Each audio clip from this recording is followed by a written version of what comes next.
to my nigga Dom. True players, let's go. This that true player shit. We gon' make it live with Big Dom. How they gon' knock true player shit? We gon' take it farther than beyond. This that true player shit. We gon' make it live with Big Dom. How they gon' knock true player shit? We gon' take it farther than beyond. We ain't holding no punches. True players, we live, homie, no frontin'. Always talk about something. So taking over, you know that the wait is over. That in your face commentary is fire in the show up. We talk about sports, finance, and relationships. True players. Thank you. What's good, everybody? It's your man Big Dom coming live now to another True Players podcast episode. I got my brothers here. I got JoeyG, I got Ricky Brown, I got Proph4C on this podcast. You know, I told you guys last episode that we're going to come back Friday, but nah. We couldn't wait till next Friday to hit you with another episode. You know, one of our compadres missing from the first episode of the top 10 lyricists. Ricky Brown was missing in the first episode, so we had to do it part 2 to the podcast. And let Ricky Brown, this is the Ricky Brown edition, the top 10 MC/lyricist. So, what's up, everybody? We got JoeyG, Ricky Brown, Proph4C. Let's go. Right. Don't forget. You got, don't forget Black Rose. Oh, we can't forget Black Rose. Black Shout Rose out is to in the Black building. Rose. What up? Y'all ready? Black Rose is. You gotta be live. Feel me? Maybe not. Come on, just you screaming in my earphone. I'm not your phone. My man said, "Get your own Bluetooth." You like that, Joey? Yeah, but check it out, ladies and gentlemen. We had to come back with a part 2. You know, our brother Ricky Brown was missing in action the first episode. He got a lot to say, especially with what Proph4C said on the last podcast. I want these guys to debate. All right, now, hold up. In all fairness, I did not see the whole podcast yet, so I don't know the whole story yet. But let me start off giving my top 5. All right, because hands down, nobody. I don't care what none of y'all say. Nobody's touching the God MC Rakim. No, say something. No. Say That's something. True. That's Say true. something. That's true. Okay, now we can debate about everything else. Rakim is at the top of that list. But you don't open your mouth about no Rakim. Okay, so I'll be telling my best boys, I'm like, my nigga, don't say nothing bad about Rakim. For real. He's a cool brother, man. He opened the doors for a lot. So now this is my top 5: Rakim, KRS-One, Big Pun, LL Cool J, Da Brat. Wow, he put Da Brat. Yes. Wow. Okay. Yes. Okay. Yes. Okay. Yes. Not And I don't even care Queen how many. Latifah, but Da Brat. Nope. Da Brat over Queen Latifah. I got you. Da Brat. You said Da Brat over Queen Latifah. Yes. And then that ain't no disrespect to the Queen. That ain't no disrespect to the Queen. Nah. But you got to understand something. I'm not just putting Da Brat over Queen Latifah. I'm putting Da Brat over MC Lyte. That was the next one. I'm like, Now you want to talk about the first female MC that hit harder than any of these dudes out there? That was definitely MC Lyte. Definitely MC Lyte. And I ain't gonna lie though. Fat Joe, Tretch, and all of them will tell you Queen Latifah wasn't nothing to mess with, man. Queen Latifah was knocking niggas out like the New York Giants. Yo, especially if you want to step up to the Giant niggas out. Yo, if you want to step up to the cypher and Queen Latifah was in that motherfucker, she would put you out. Straight up and down. Bro, no. Straight up and down. But that's not what she was putting out. Yeah, because she was doing her best to be as conscious as possible as far as what she put out. But let that cipher jump off. Let there be some 40s and blunts and a circle. Yeah. Somebody walking away with their feelings hurt because the queen just got up in it. And a $1.50. Because she was quick to bust somebody open. Yes. She would, they said, who is this bitch? Who you calling a bitch? You and ITY. Yo, even Mary J, man. One time Mary J had a situation downtown Manhattan. Man, they called Queen Latifah. They thought Queen Latifah was coming with brothers and family. It was just Queen Latifah. Okay, that's crazy, dog. You gotta respect an artist like that, dog. No doubt. But MC Lyte, that was another one. She was smooth talking, but it cut you in a heartbeat. That's audio too, little sister. Shit. A lot of people slept on Left Eye. A lot of people slept even on Left Eye. You mean everybody slept on Left Eye? Yeah, they slept. Everybody slept on Left Eye. Mm-hmm. Rest in peace. I'll go downstairs. Yeah, but yes, I did. Yes, I put the Brat in at the top of my top 5 because that was the first female MC to come at it hard. Yeah, gangster with metaphors, right? With double entendres, with triple entendres. The wordplay was always crazy. Yo, she put out that one album. What was it? Limelights and Lovers and Limelights or whatever it was. Yo, every beat on that album was whack, and she still spit at the top of her game. I believe every beat on that album was weak. Nah, you ain't never every last one. The Brat, you took me back on that though, bro. I ain't gonna front. Because the Brat was promising, yo. Yes. That's a promising person right there. So her voice was just.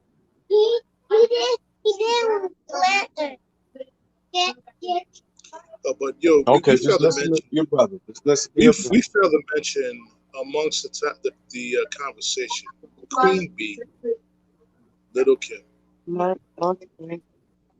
Now, did we? With Little Kim, okay. I give her credit for being an innovator and for being a groundbreaking artist. However, as an MC, I really don't want to give her that mic because half the rhymes she's spitting ain't nothing that she wrote. Now we could take it back. We could take it back to hardcore and see all the S Carters in the credits. Now that's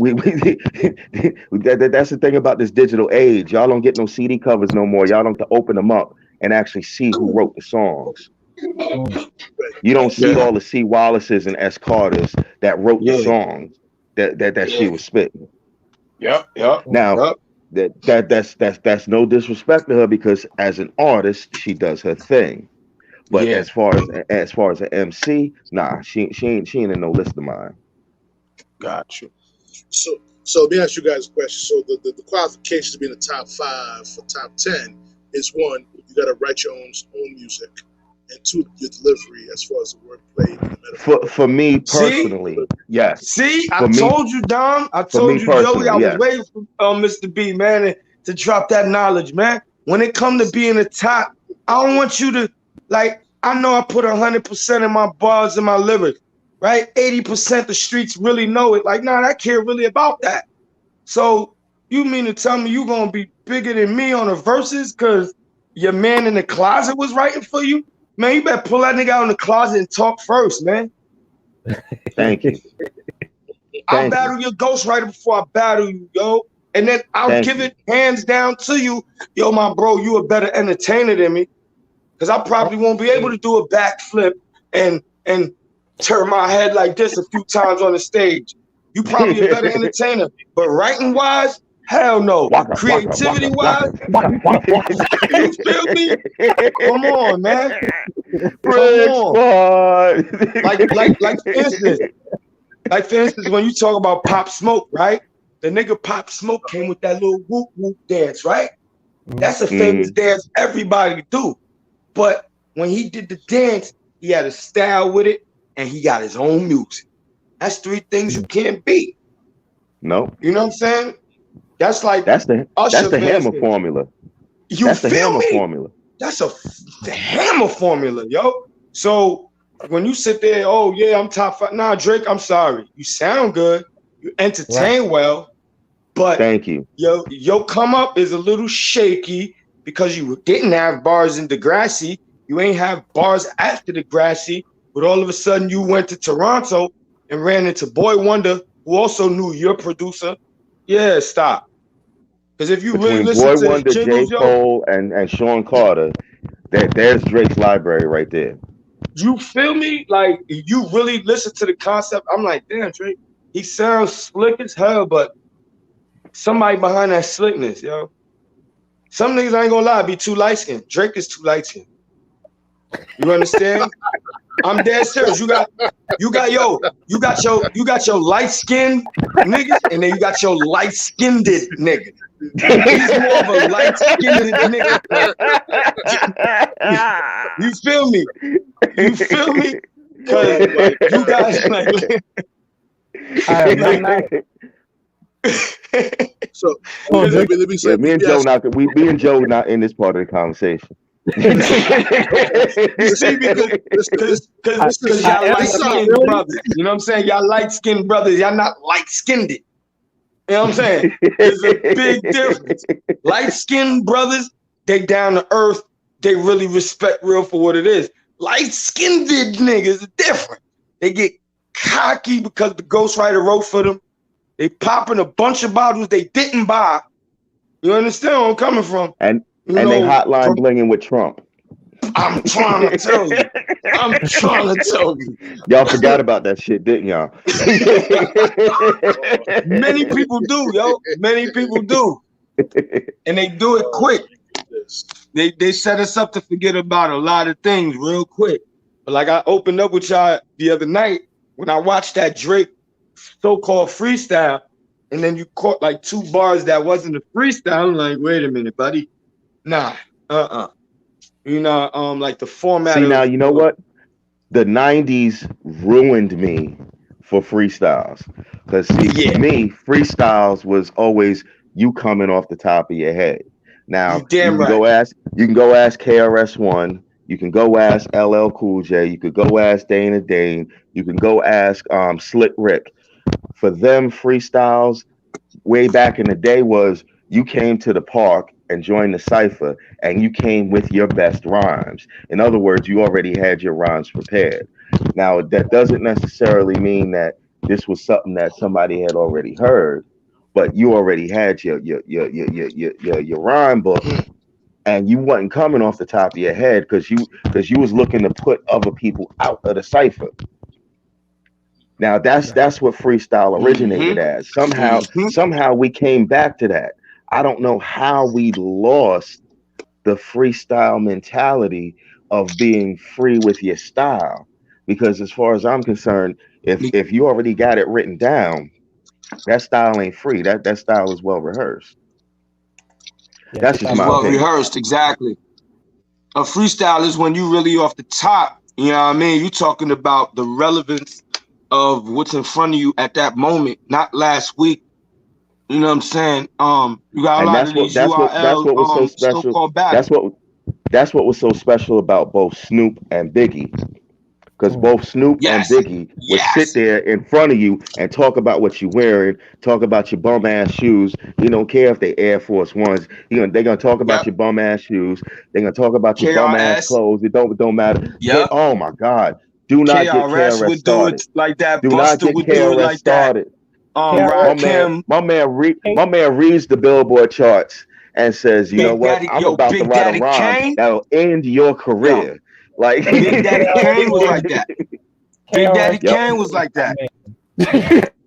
You got Big Daddy Kane, Curtis Blow. Curtis Blow is another one. Like we just knew of these are the breaks, but on the low, I was 7 years old when I was running into the OGs on 199, Dom, when they would bring old tapes of Curtis Blow where they recorded him like just regularly rap. And this man, son, his mouth was off the chain, yo. Yeah. Okay? Like when you listen to Curtis Blow, he remind me of Biggie because Curtis Blow didn't give you your traditional cat, hat, rat, pat, tat rhyme. You feel me? Biggie and Curtis Blow are the types that would rap bad with cat.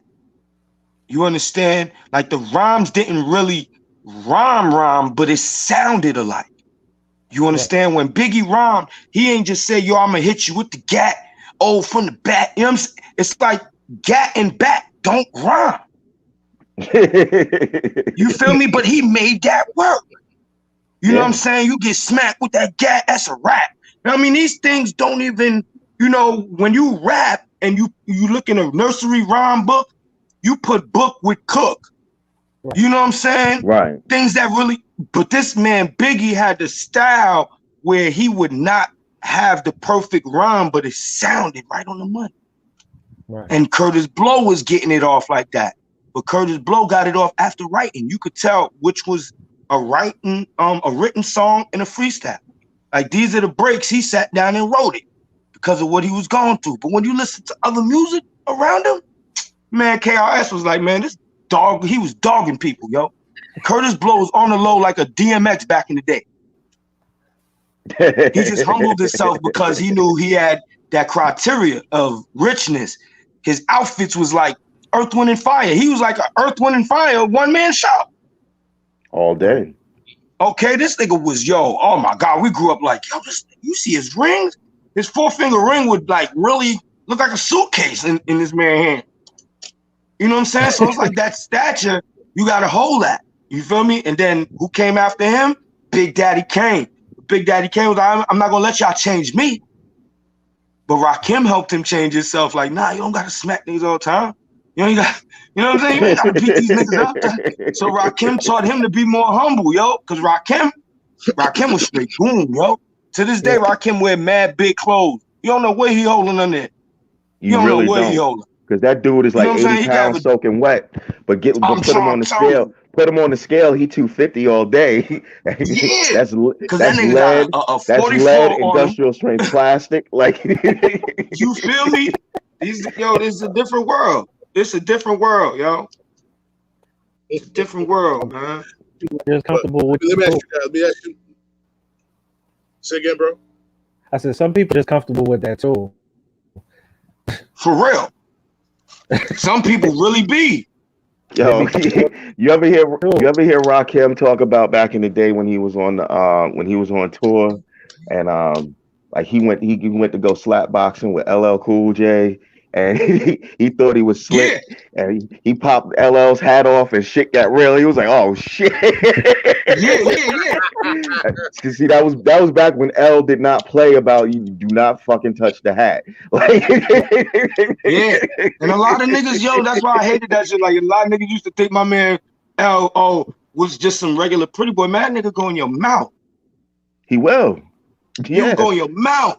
I remember Jackson, I was a little nigga, man. Little nigga, I remember they tried to jump so-called jump LL at Jackson High School. But this little nigga right here, man, I was a gun toter.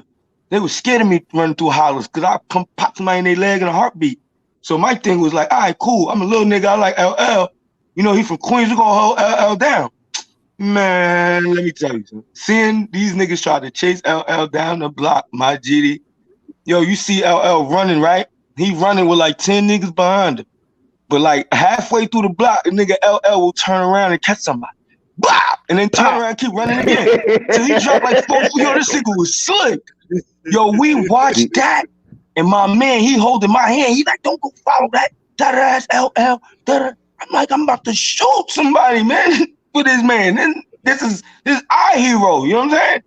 So, like, just to see that history, I'm like, damn, yo. Growing up now, I'm like, damn, son, we was about to kill people for LL, bro. That's crazy, yo. Just to see that, but just to see him getting chased by 10 people and turn around, knock like 2-3 of them down real quick and keep the booking, that was just strategic as ever, bro. This wasn't just rap. This was something real else? life. Back then, it didn't matter if you was in one of the boroughs or if you was way out, name someplace way out Suffolk County, Ronkonkoma or somewhere. If you had on one of them big dookie chains, you better be prepared to keep that chain. You know what I'm saying? So if you saw somebody walking the streets with the big dookie ropes, they wasn't no punk. They was not no punk. Because the only way you getting it up off them is if you flash that steel on them. That was the only way you was getting it up off them. Definitely. Yo, let me ask you guys a question. Proph4C mentioned some. We spoke a little bit about the LL and cannabis beef on the last podcast. Now, all cannabis fault. Now, how you outrhyme somebody and still lose the battle? Like,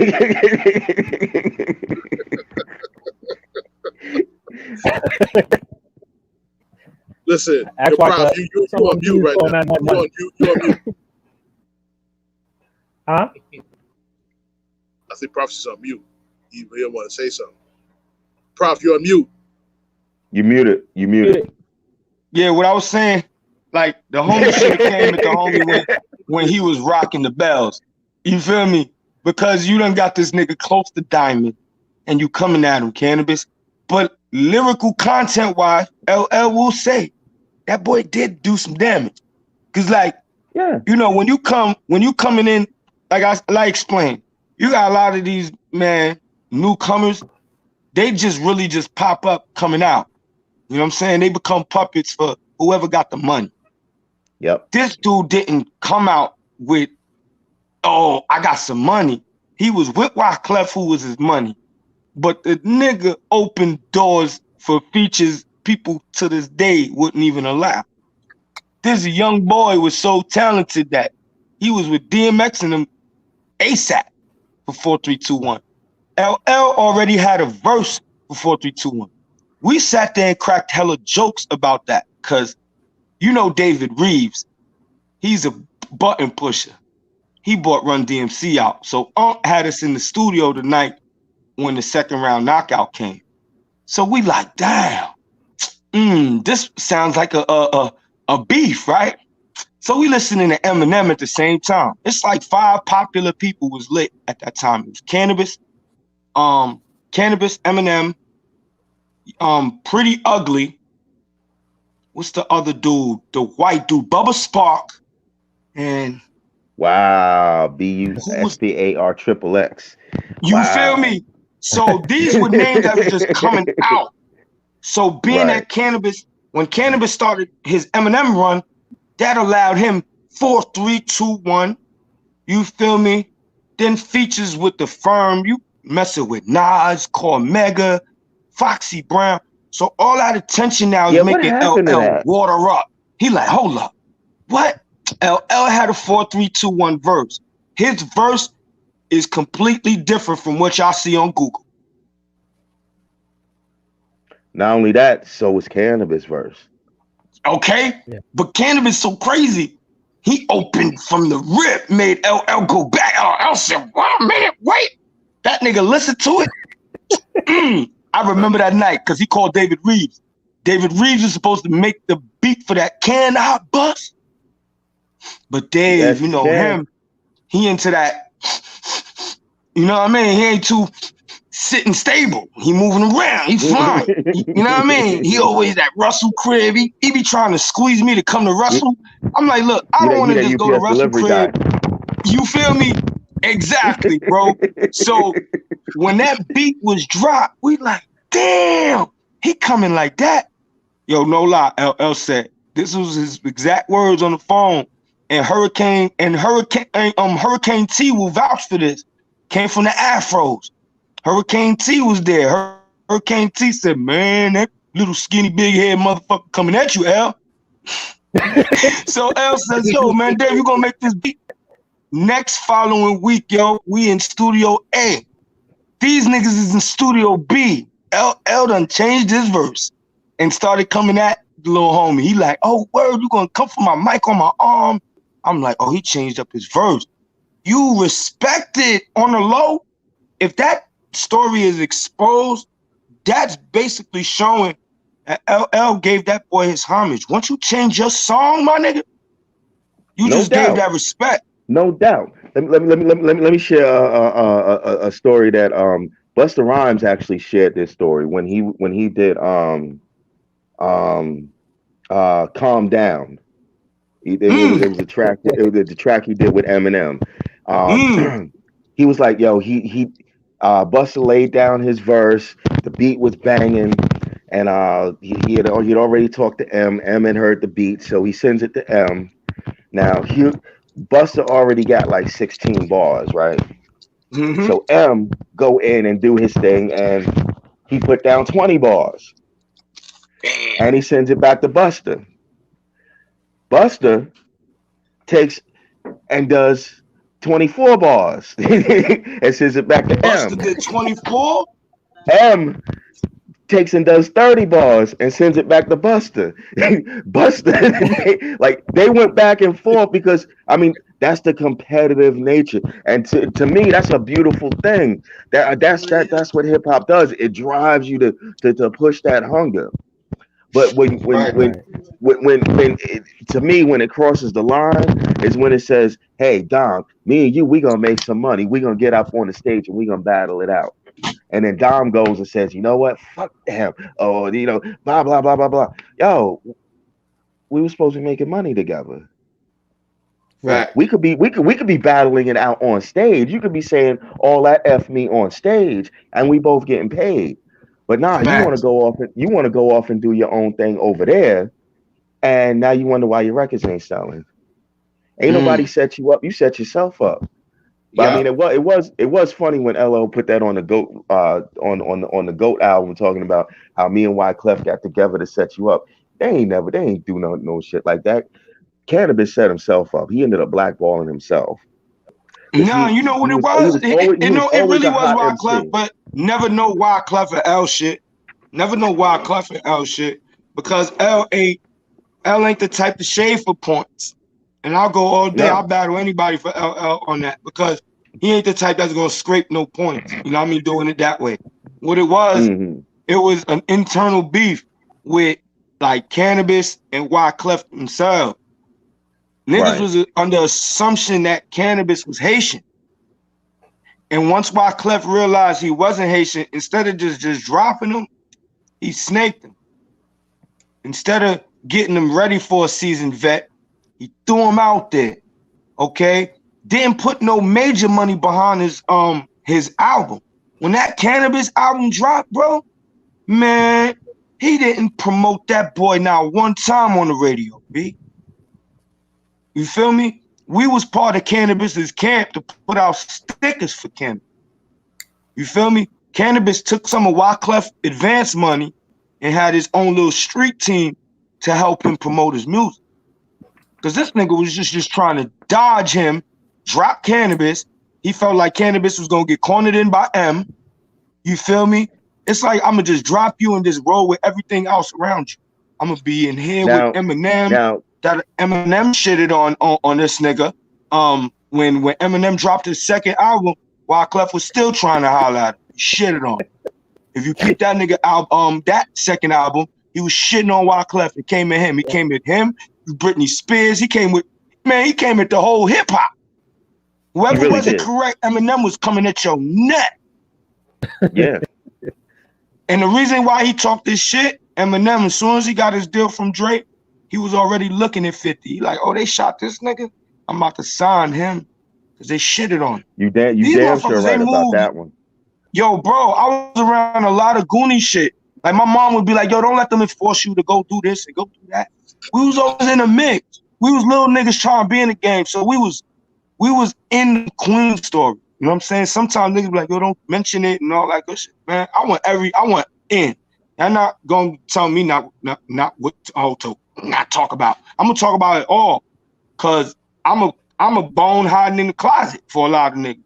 So yeah, when I was part of those scenes where I had to go get a nigga chain back, I need all that on a mixtape. I'm exposing everybody. Nobody really want me out because they know I got secrets. I swear to God, I've been to spots where niggas is like will pay money just to keep me out of it, yo.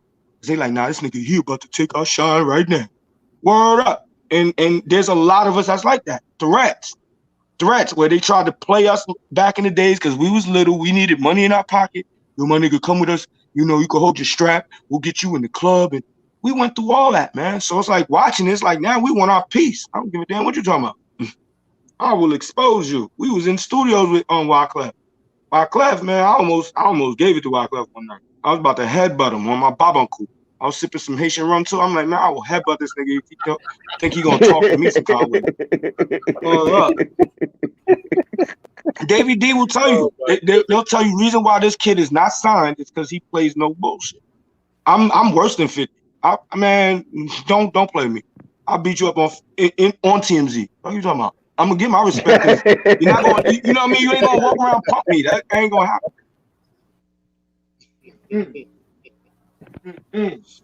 So, you know, like I said, I love having these guys on the podcast. You're telling some real stories up on the podcast. But I do have a question for you, Ricky Brown. We spoke offline in regards to this, and you mentioned one rapper that you felt should be in the top 10, which is Chino XL. Please explain that to me. Please explain to the audience. Oh my God, yes, the Wordsmith. You said Chino XL? Now hold on. I got 4 honorable mentions that bring me up to 9.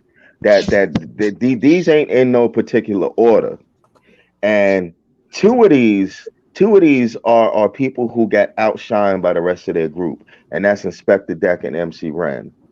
Inspector Deck and MC Ren, for some reason, they got lost in the shuffle of their group. They was, in my humble opinion, they was hotter than everybody else in their group. Like they was on point. But I also had Rod Digger and Chino XL. That's nice. I love Rod Digger. Rod Digger and Chino XL. Now, sweetest person, had no idea. Hey. Rod Digger. Yo, he killed that. This dude right here is not lying. If you ever sat down and talked to Rod Digger and just spent 5 minutes in her presence, you would not think that she was the MC beast that she is. Right. She dope. And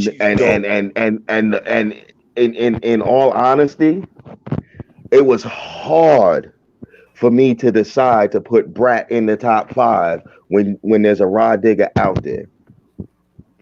Because like that took a lot. Let's not forget Lauren. That took a lot of consideration. I mean, I got respect for Lauren, but I'm sorry, but Digger shitted on Lauren in her own song. Nah, she sure did. She sure did.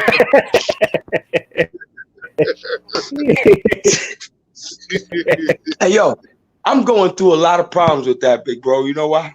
There's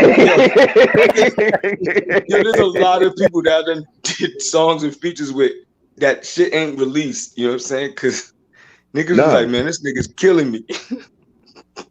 But now to get back to Dom's question about Chino XL. This Chino XL for me was the original Big Pun. Yeah, sure was. He was the original Big Pun. He had the metaphors, he had the lyrics, and the dude could spit off the top of his head. If you really want to hear, I mean, it's old, it's dead, it's really not worth rehashing, but it's worth listening to if you want to hear rhyme skills. Hear Chino XL's freestyle on the Breakfast Club when he was dissing Tupac. This was what made Tupac say, fuck Chino XL at the end of Hit 'Em Up. Mm-hmm. When Chino XL went in about you and your crackhead mother, and yo, like, and Chino XL was coming off the top of his head. The dude, and he, you want to hear something magnificent? Go to find a track by Chino XL called Wordsmith. I know that. Now that was him actually taking the time to sit down with a pen and paper and say, I'm the metaphorical Mephistopheles dude is insane with it.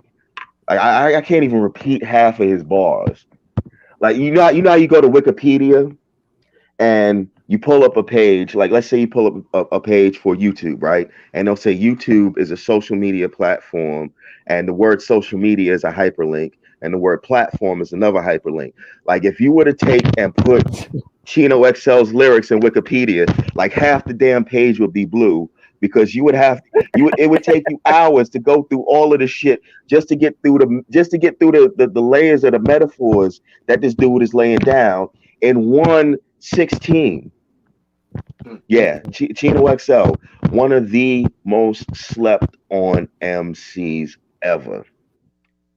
And I'm not look, I know that there's like the same way that there's plenty of cats that's 10 times better than Jordan, 10 times better than LeBron, 10 times better than Kobe. They never got their shot. They still in the park. They're still doing their thing. You could say the same thing about the rap game. There's a million dudes out there.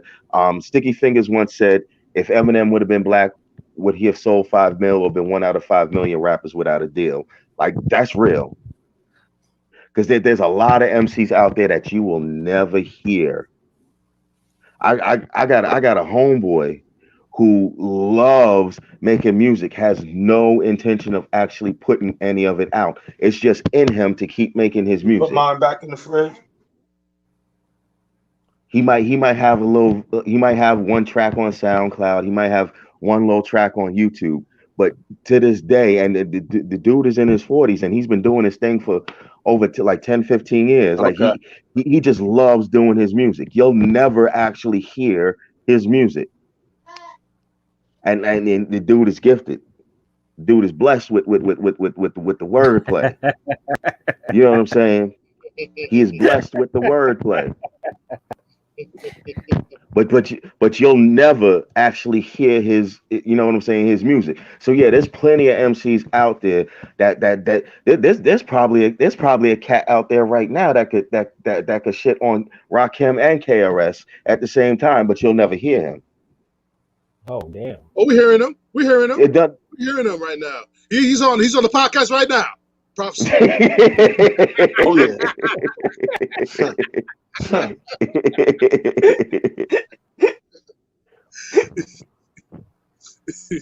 Wait, what? Am I in top chat? Top chat. Yeah. So but you know, at the same time, no one professionally that has been put out there, in my humble opinion, has been as slept on as Chino XL. And these four side artists, Chino XL, the Rebel INS Inspector Deck, MC Ren, and Rod Digger, in my humble opinion, they got slept on. They do get the respect for their ability, but they don't get the recognition or the fame that I believe that they deserve for the work that they put in. Sure. They put in work. But let me say something about this too. We all know the story about Inspector Deck and the track that he did with Redman, Method Man, and Tupac. Now Tupac purposely left him off the track, and at the end of that song, I lead the mic and blaze. My name is INS the Rebel.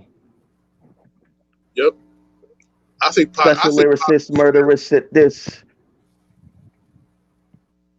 Oh, what? we going on a lot of Wu-Tang. How about Killer Priest?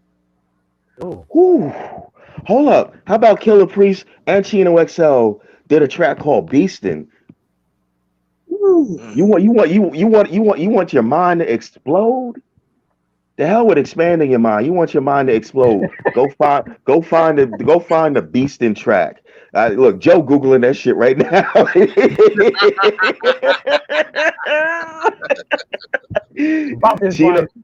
Chino XL and Killer Priest on the same track.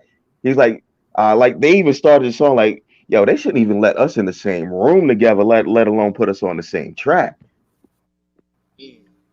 Killer Priest came out talking about, yo, I do pull-ups off of niggas' bars. Ugh. Yeah, niggas is getting disrespectful. Niggas be beasting. They was straight disrespectful to the whole game. That's the definition of the title of the song right there. Beasting. For real. That's how you beast on the track. That's why I be coming at niggas, man, the way we come, son. Like we be, man, the hunger different. And see, the tradition, it didn't die in the 90s. Like it did kind of carry over into the early 2000s, but somewhere in the mid early 2000s to what the late early 2000s, they lost that. And everybody got triggered and butthurt about everything. Yeah. Everything. Now, don't get me wrong, like you hear about two cats from the same city, that got a little beef. All you got to do is do a little digging. You find out they got a little history. It's whatever. But when you hear about this MC from St. Louis and that MC from Lincoln, Nebraska, and I'm just making up cities. I ain't talking about no real MCs, y'all. Don't go Googling this shit. When you hear about this MC from this city and that MC from that city, and what their beef was over is because somebody misheard something, and or mistook something, misreceived something, and took offense to it. That's how the whole Eminem and Everlast beef started. Ask Everlast. He was chilling one day, and he did that track with Dilated Peoples, and somebody like Eminem called his producer and was like, "Yo, is that about me?" And the producer was like, "Yo, Everlast, was that about M?" And Everlast is like, "So what if it was?" He didn't know Eminem. He didn't know Eminem's daughter. When he said, "I buck a 380 on ones that act shady, I'm original," like he wasn't even thinking about Eminem at the time. But his cocky little attitude was, "Yeah, so what? What if it was about him?" It doesn't matter. and what's crazy about that whole situation is Eminem will end a career. Eminem kind of brought Everlast's career back, like And look, I gotta say this. No disrespect to Eminem. You gotta recognize this dude's skill, but at the same time, stop putting this dude at the top of your top fives. He's not the greatest rapper of all time, and I'm just gonna leave that right there. He's not. I would agree. I put him out. Did I put him out top 10 or did I leave him out? I forgot. Can we put him at the top? Dude is hot. There's no denying his skill. How about battle rappers? There's no denying his skill. There's no denying his skill. How about battle rappers? What were we saying? I said, how about? I said there's no denying his skill. As far as battle rappers, yeah. See, battle rappers are a different breed. Battle rappers are not just MCs. That's the next. No, they are MCs. They master of ceremonies in battling. No, see. Oh, true. Okay, so you gotta think about maybe this whole battling. Maybe what I should have said was they're a different type of MC. Yeah, because that battle world, I got niggas right now. Smack will tell you right now. That nigga come 50 deep. You know what I mean? You got niggas like Tay-Rock that look at like them niggas. This was what I got locked up 2000, came home 2005, went back in 2006. Smack paid me straight up. A nigga, don't come here. Please don't come to the show. If you don't come, can you be quiet? Can you be quiet? You know what I mean? Can you be quiet? 106 in Park. I used to die about 106 in Park. Because we used to go to 106 in Park to drop stickers, meet certain heads. 106 in Park is the reason I know who Immortal Technique is, because that shit hurt my feelings. A nigga like that. That shit, I almost cried. How did y'all really pick this bum ass over? Did you hear what Immortal Technique just said? Y'all obviously don't know nothing about hip hop. Y'all don't know nothing about rhyme skills. Y'all don't know nothing about metaphors. Y'all don't know nothing about double entendres. You know what's so funny? Blonde Fury, right? Blind Fury. Blind Fury, shout out to Blind Fury, man. I hope you hearing this, Blind. Wherever you at, I love you, my nigga. Rikers Island, this nigga Blind Fury shout me out, right? So boom, niggas like, yo, wake up, son. Niggas shouting you out on DJ Clay's, K Slay's jail for bars shit. I'm like, what? Got up on my bunk, Blind Fury giving me shout out. Blind Fury tearing at this nigga, right? So the following week, I get a little visit from wifey. Wifey like, yeah, somebody sent some money to the house. We ain't know it was Blind Fury. So boom, Blind Fury like, yo, man, when you come home. So at that time, we had our little connects where we could just plug our little headphones and connect with one of the CEOs that used to bring the phone. So we talking to Blind Fury one night on the Friday after one of his battles with this nigga named Moon. Now Moon, poor Moon was beyond his gangster image. You know what I mean? He was so, I'm so gangster, always screaming, and my man just robbed this nigga in the back of 106 Park. Okay, and we back there, dog, and we looking, we like, yo, did you just take Moon chain? Yo, big bro, I kid you not. We helped the nigga get the chain back and put the nigga on that stage. Blind Fury fucked him up. Go check it right now if you want on Facebook. I kid you not. The battle was so crazy. He just went off. It was a whole different energy, bro. All right, Blind Fury came back. Yo, that second round, Moon was thinking about it. Because you just got robbed, man. Like you really got, you can't fathom what just occurred. Like we robbed you. There's nothing you can go on that stage and convince nobody about. You feel me? But it's crazy because like when you got niggas in the background that know the stories, battle niggas will tell you right now, it's a different world when you open your mouth. Back then we was straight smacking niggas in the mouth as soon as they came too much. You know what I mean? The only person in the league that we ain't really come at like that was Arsenal. Now, me and Arsenal, we look alike. When Arsenal dropped, a lot of niggas thought it was me. When niggas would see me, they would think it's Arsenal. So then when they see me and Arsenal together, crickets. You feel me? Because now you don't know which dread about to fuck your night up. You feel me? So coming up, yo, it's a very intimidating game, especially when you're known. Man, you got a lot of rappers that's in the battle that you never seen, bro. Them niggas that be looking extra dope and fresh in the background, them niggas be having bars. And half the time they be helping their front man up. They'll give them bars, you know what I'm saying? Not a lot, but enough for each other. That's why I said the game is seasoned for whatever. Like me and you, Dom, we could sit there and come up with a bunch of bars for next week. When next week comes, it's gonna sound like a freestyle, but me and you know, Dom, I done put these bars together. You're gonna tell the difference in a freestyle when I personally look at your outfit.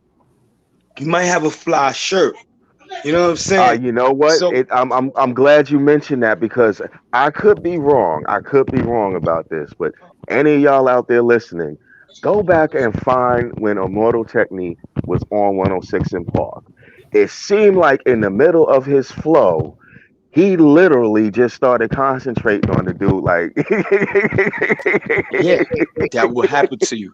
That's when you have a lyrical Cujo eye. Like your whole mindset is to destroy him. Like one time I had an intro that destroyed a nigga shit. I said, man, y'all niggas is ready because this motherfucker doesn't realize what I'm about to do to him. I'm about to eat him, digest him, then do him. You feel me? When a nigga open up and say that to you, you automatically gotta think. That nigga said, do you really recognize what I'm about to do to him? I'm about to eat him, digest him, then do him. Yo, Dom, when I tell you, when I said I'm a doodle him, the crowd went nuts. So now I'm like, all right, hush. I don't like spitting sober raps. You feel me? I like to spit drunk till I accelerate and crash my tongue and flip over tracks. Okay, you gotta come in this game giving them what they want. You know what I mean? Now it's a vocal, a poetic dance that we do now in this battle shit. It's creative. If you look at the little clips from Charlie Clips and Tay Rock or Tay Rock versus Arsenal, these things are epic. You know what I mean? It's a show now. And it's about what you could say. It's about how you could say it. You know what I mean? You got my nigga Tay Rock holding bullet shells in his pocket. You know what I'm saying? And then he throws them on the stage. That's a good sound. You know what I mean? When you say, yeah, the shells got him. And then you see, what you mean the shells got him? And he's letting the shells go on the stage and you hear them just falling. That's creativity, yo. That's where the game is at now. I respect the battle because the battle shows us to fucking kill the words, yo. Don't take the words so fucking personal to the point where we beef. Exactly. Right. Okay, back in the day when we first started battling, I stepped away from the scene because, like I said, I'm violent. I'm not gonna have you talking about my mother in front of me, and the spit in your mouth ain't gonna jump in my face or my eye either. That's a whole nother world. That's a whole other world. But then seeing, you know, so much beef and shit, yeah, motherfuckers started realizing, nah, let's make big money for the show itself. That's where it goes. I'll pay hella money to go see my best rappers go against each other. But at the end of this show, I don't want no gun violence. I don't give a fuck how many guns we spoke about. It don't need to be gun violence. There shouldn't be no violence, period. That's why I ain't gonna lie, I lost the love because of the stupidity, man. Like, we shouldn't be. You ain't see Curtis blowing them, beating and killing each other up. You don't see Rakim and Busta Rhymes beefing. All the legends is still around trying to get together. Like, what the fuck? Come on. And half ruining, yo, it's like when they said hip hop is dead, it's like we're killing our only thing that could keep us lit. True. And half the time when it comes to this industry beef, who you think is beefing, not beefing, they just battling. Word. Let's go back to MC Hammer and Vanilla Ice, because to this day they still best friends. Yes. They still best friends. Who was Vanilla Ice actually picked up the phone for MC Hammer when times got rough. Yes. He picked up the phone, like, come to me, man. That's love, son. That's what I love about the game. That's how we supposed to be, man. And then who was that Beanie Siegel was beefing with? Because people was mad when they seen a picture of them together. I forget who it was. It wasn't Memphis. No, Memphis Bleak was on Rockefeller. It wasn't Memphis Bleak. Because a lot of times the disses that be out there be so subliminal that the average listener just don't catch it, and then you start piecing it together 10, 20 years later, like, oh, you didn't want to know whose life was written, like, yo, shit is real. Shit is real.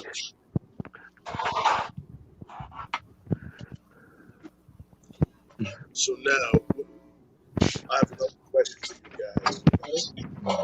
Think about a lot of rappers who are not spoken to in the top 10, top 5, top 10. Which rapper you truly believe should be in the top 5 that you would think would be in the top 5 or top 10? What do you mean? You mean like should I? That should be like who would have got the same attention. The raps that we say are top 5. In other words, they could have, would have, should have, blew, but they didn't. Exactly.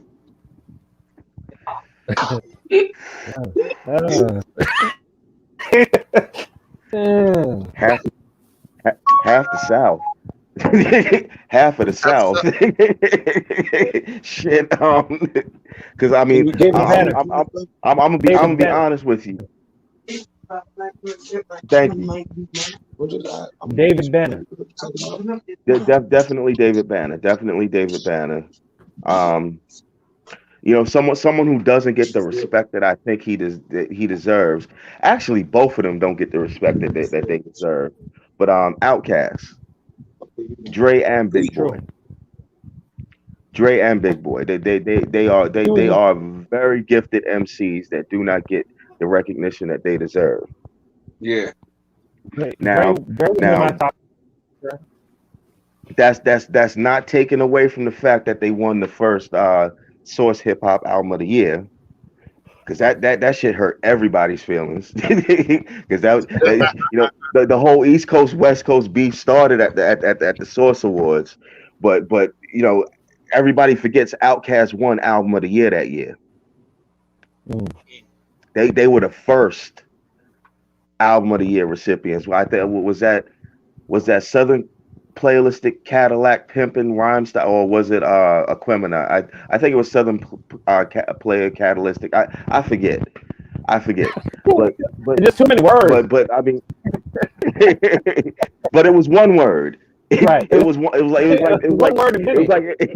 like back the fuck up. Like back. I swear to God, when I got that Onyx album, I was calling it Batafuka until I got home and played it. I'm mad at you. I think that's the only reason I got it home. Now, ask you guys a question while we were speaking with Sin. Sin just said, put something in the chat for a Goody Mob. What do you guys think of Goody Mob? Goody Mob. Goody Mob. Hold up. If we're gonna go back to Goody Mob, let's just talk about the whole Dungeon family. Okay. I mean, Goody Mob, Outkast, Cool Breeze, one album. Where's Cool Breeze's second album? Where is it? I only heard of one record. Watch for the Hook. Mm-hmm. Yeah, that was only one record I heard from him. Yo, there was another group called RBL Posse. This was the first time I heard Mystical was on RBL Posse's track. I think it was called I'm Coming. One of my favorites. Mystical is one of my favorites. Definitely. And Mystical isn't just rhyming fast. Listen to what he's saying. No. There's metaphors and double entendres in there. Like he certified MC. Yeah, like you want to talk about a lot of MCs that get slept on. It's in the South because for some reason the South seems to be dominated by either hardcore trapping or hardcore drugging. One of the two. You don't get to hear the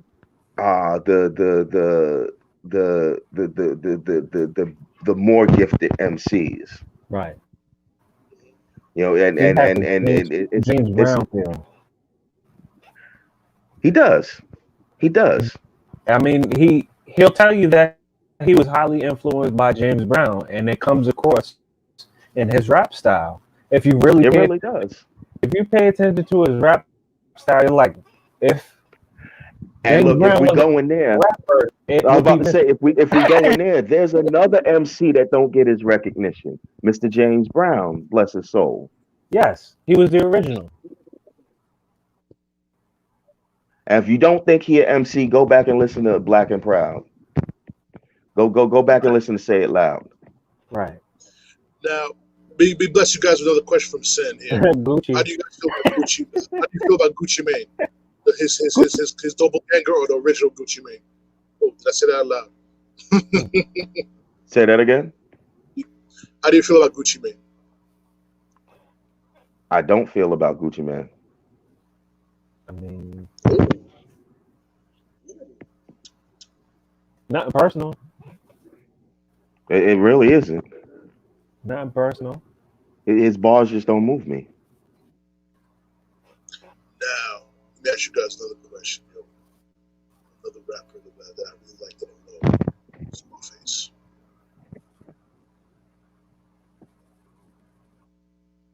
That's another rapper. That's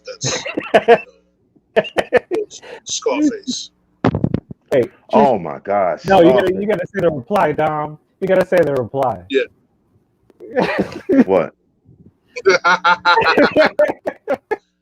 Listen, listen. That verses with Gucci Mane and fucking Young Jeezy was a waste of fucking time. I saw 5 minutes to turn that shit right the fuck off. All right, that's enough said. Jeezy, are you dealing with a king and a peasant, man? Come on, man. You know what I'm saying? I still don't understand why Young Jeezy wasted his time on that verse with that guy. Anyway, but that's another story for another time. But we should talk about verses since we're on the track. We got about. I want to before we're gonna ship over to the verses battle. We got about another 25, 30, 2.5 hours left of the podcast, but we're not gonna go there. We're not gonna go there yet. But no, hold on. Now, I gotta ask this question because I'm old school. To me, verses is Red and Meth stop their whole show and go ahead and battle it out on stage. To me, that's verses. This concept of I'm gonna bring my catalog and you bring your catalog. I don't get that. I don't understand that. And now they got R&B cats going at each other with these versus battles. Like no, that's DJ shit. Right. That's what DJs used to do back in the day. I'm gonna play I'll Be Sure. You play Luther Vandross. You know what I'm saying? Like that's shit DJs used to do back in the day. Listen. Let me interrupt you guys about one versus battle that I was really intrigued by. Not because of the catalog of these two women, but the fact that Keisha Cole's tit was about to pop out her dress. I did enjoy that. And Ashanti. I did enjoy that versus battles. We had two very delicious eye candy. Keisha Cole and Ashanti? Yeah. But Ashanti can actually sing. I'm beautiful. I gotta get my nip back. I gotta get my nip back. Hold on. Whoa. Who booked this? Like my nip back. Damn it. Shots fired. We got time. Go get it. We get off track with the versus portion of our podcast here. I would love to do a whole episode on versus period, but we'll talk about that in a few minutes. But when you mention top 5, top 10 MCs, do you include rap groups or you leave them out for the purpose of it's a different category that you got to put in? If we're gonna do top 5 groups, we're gonna do top 5 groups. So when I think of top 5, I'm thinking about top 5 individuals, and that's why the 4 that I had, like I said, 2 of them contain members of a group where their group kind of outshined them, even though they outshined their group. MC Ren was the best MC in NWA, and that's no disrespect to Cube. Dre was never really an MC. He was a DJ. Half his rhymes in NWA were written by Cube. And when Cube moved on, his rhymes were written by Ren and Eazy-E. Right. You know what I'm saying? Just interject you with Ricky. People don't realize that Ice Cube did record his album in Hempstead, which was Death Certificate. People don't realize Method Man grew up in Hempstead. Right there at the Eldorados. Damn right he did. Right there where Jackson Street and Terrace meet. Mm-hmm. A lot of people don't know a lot of stuff. Now let me ask you a question. You got another question. There's one person I felt lyrically they said, I think, in my opinion, I may get laughed off the damn stage, but a lot of people slept on Eric Sermon. Yes, they did. Yes. And I think it's for 2 reasons. 1, he had a lisp, and 2, Parrish Smith came hard with it.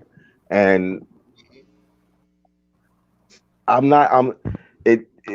to me, it was a big thing that people were debating who who was better between Red and Meth, who's better between Red and Meth. I done seen fights break out over that conversation alone. To me, the better conversation is who's better between Eric Sermon and Parrish Smith. Ooh. Now, if we want to go all the way back and hurt some feelings, let's talk about that. Oh, just Sin again was Sin. You might as well just jump on the podcast. You dropping some real nuggets up in the comment section. So get on that podcast. Because just like music, Eric Sermon. Oh my God, Eric Sermon murdered that track. Murdered that track. That's the song when I'm pissed off, I'm angry. I gotta go listen to that song just to calm me down. Just Real like talk. music. Squid. Catch me in the room with a woman saying sweet nothings. Love just come out around saying nothing. Just all of a sudden, just like music.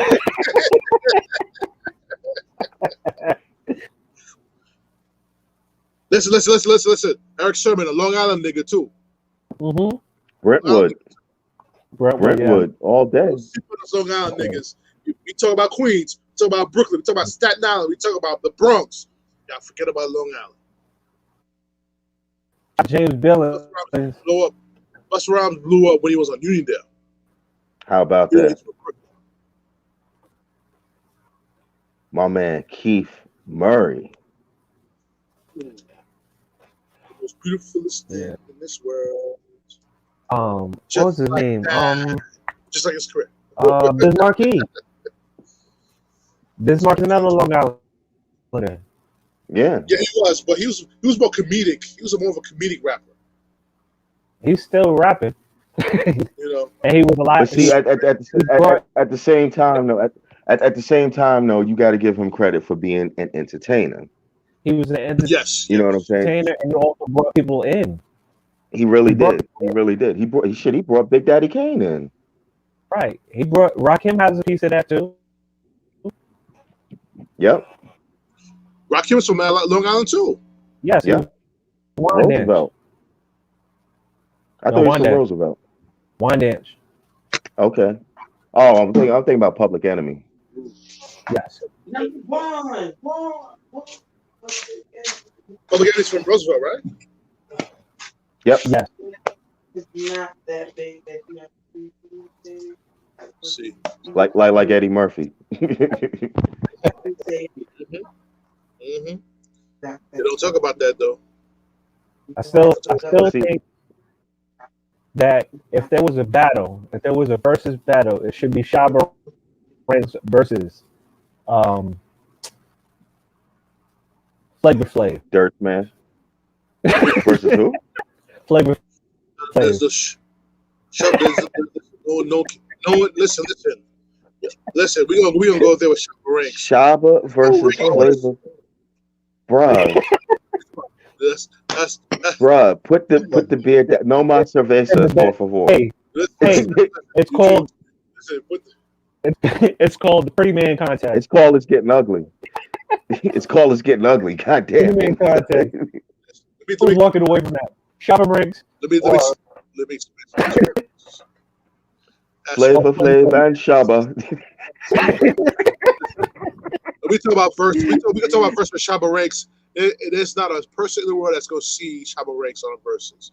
Ain't no one in the world. Shabba. Hold up. I like Shabba Ranks my name. Hold up.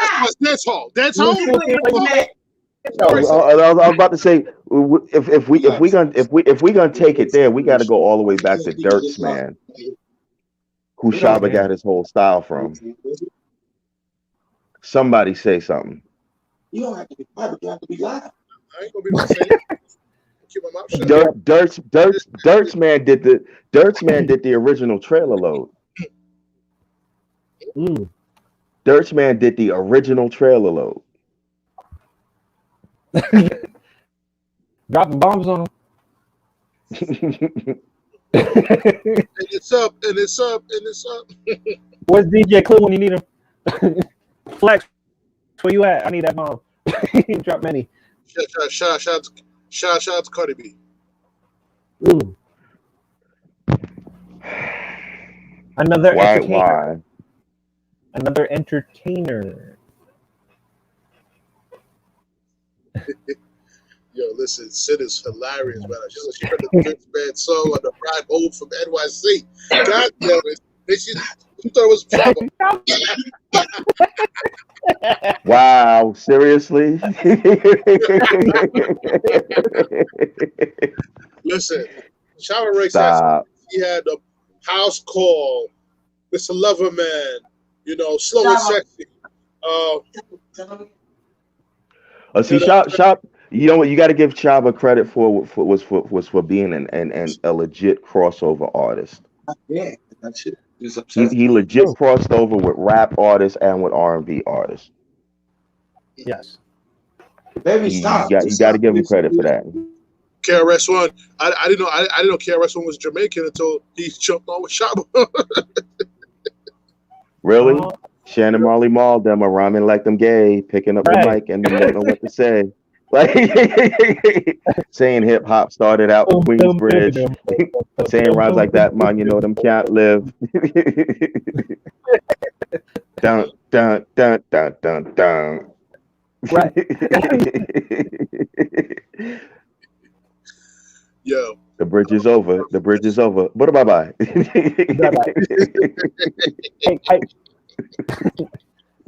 Proph4C, what did you mention about cannabis? About LL when the Ripper strikes back, that his rhyme was weak.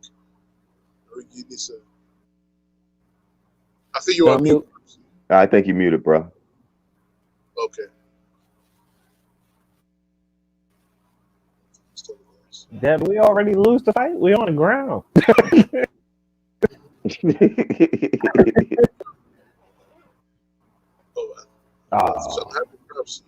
He fell off.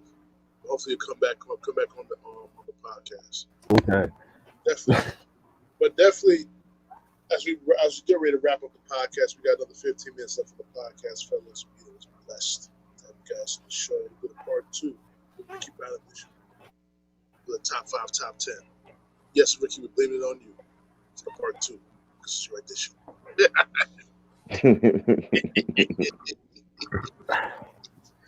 So, as we segue now to the top 10, am I missing any MCs that we should be talking about on this?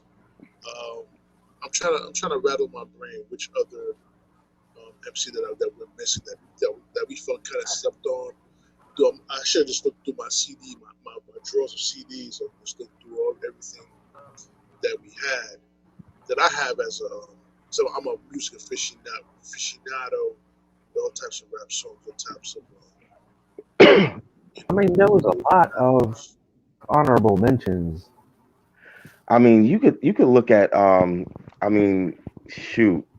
But before we came on, Proph4C was talking about like he had mentioned Wu Syndicate, and then he talked about the whole Wu family.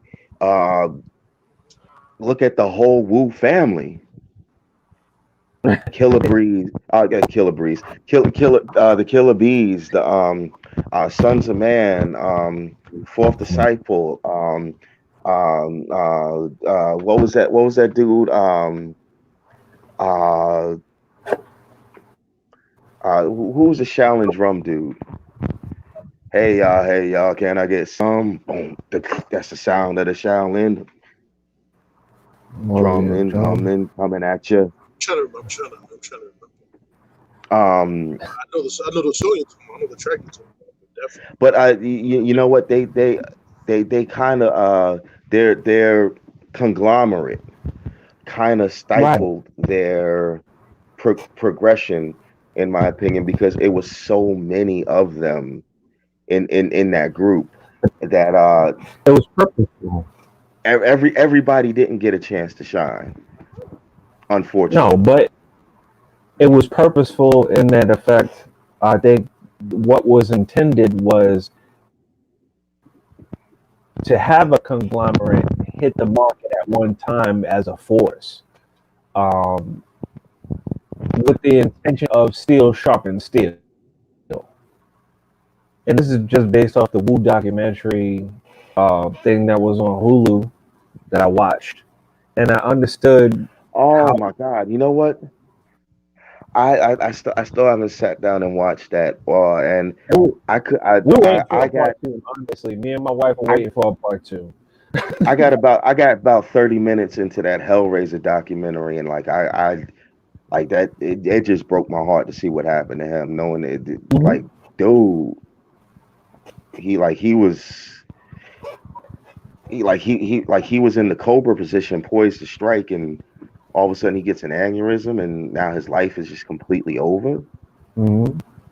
He had to learn how to walk and talk and basically live. Right. After that.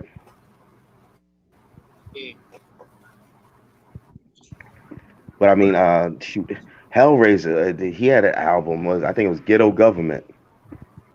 That was hot. That was John Blaze. Like,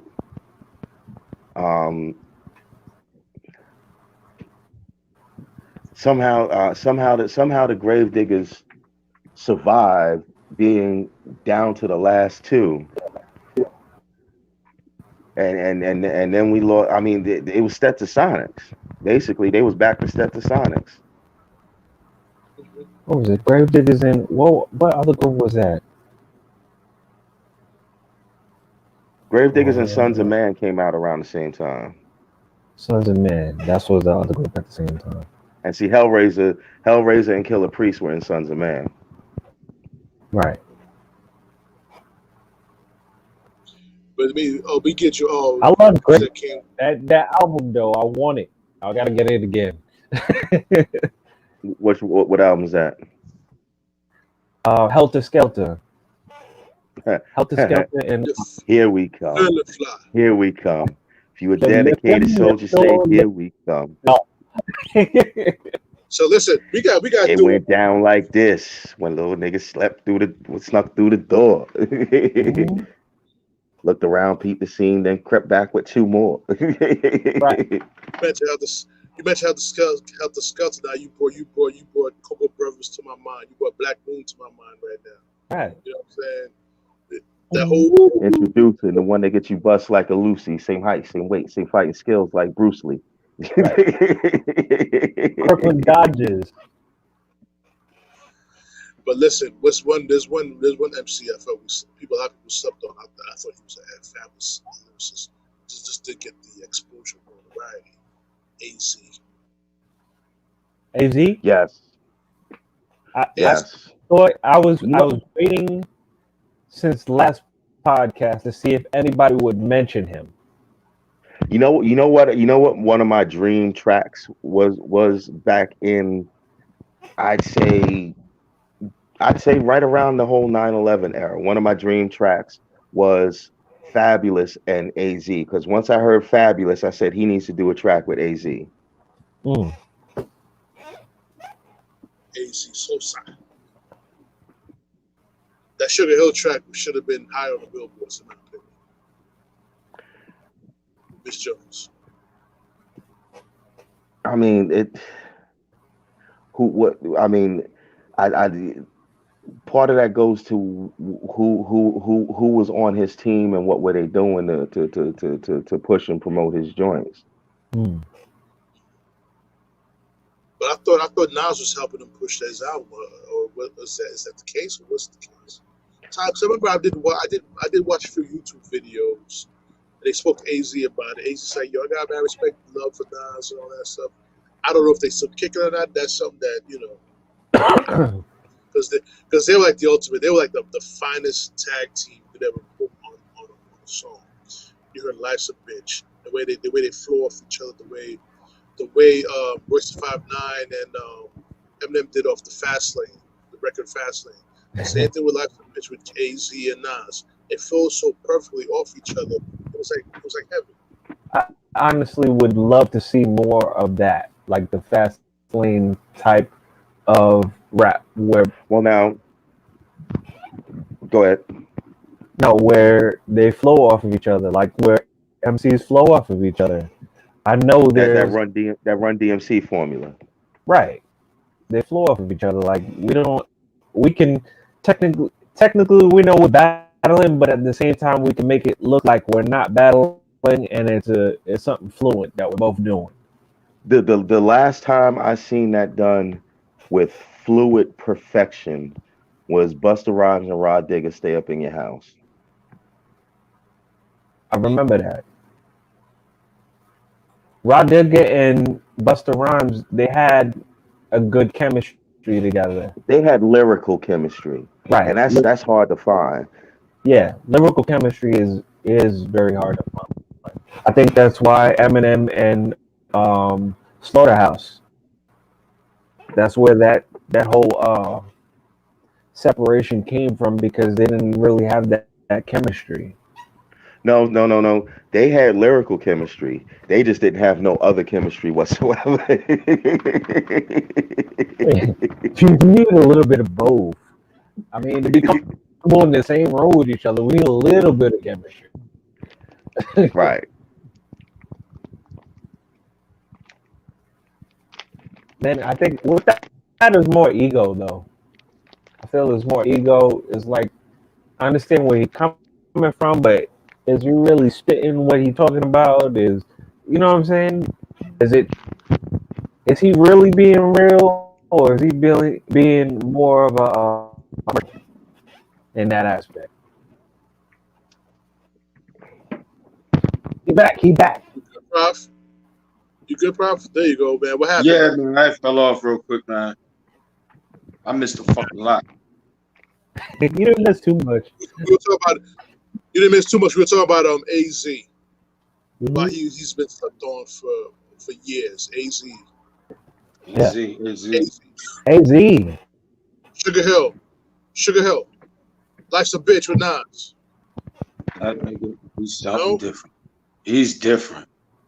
Right. I'm shaking. Yo, this is the no, like, goddamn, you called another one. That nigga, he different. He's different. He's different. That's that Charlie Murphy right there. That's that Charlie Murphy. Man, he's a thinker. He's a thinker. He's a broadsword, yo. He's a broadsword. For real. If you had the comparison rappers and MCs from like Richard Pryor. Watch this. I'm gonna throw you a slick one. To Kevin Hart. Okay. Yo, hold up. Thank you. Okay. When they mentioned AZ, I said the first time I heard this dude Fabulous, it was a dream track in my head that Fabulous and AZ do a track together. Yeah. Them two niggas is problems. Like, as soon as I heard him, Joey say comparison, I'm like, he's the closest one right there. And then, like, I ain't gonna front. You know who mouth reckless? Who's reckless? Votto. Oh yeah. Votto is ridiculous. Okay. He's ridiculous. And I ain't gonna stunt. The homie Dave East, he's a crusher, yo. Now you know what I keep hearing about Dave East. I just don't know his work. Yo, just go check him, bro. You gonna be like, what? Nas ain't this down right now. Yo, Nas ain't go sign him for no reason. Just like Jada didn't go sign Nino Man for no reason.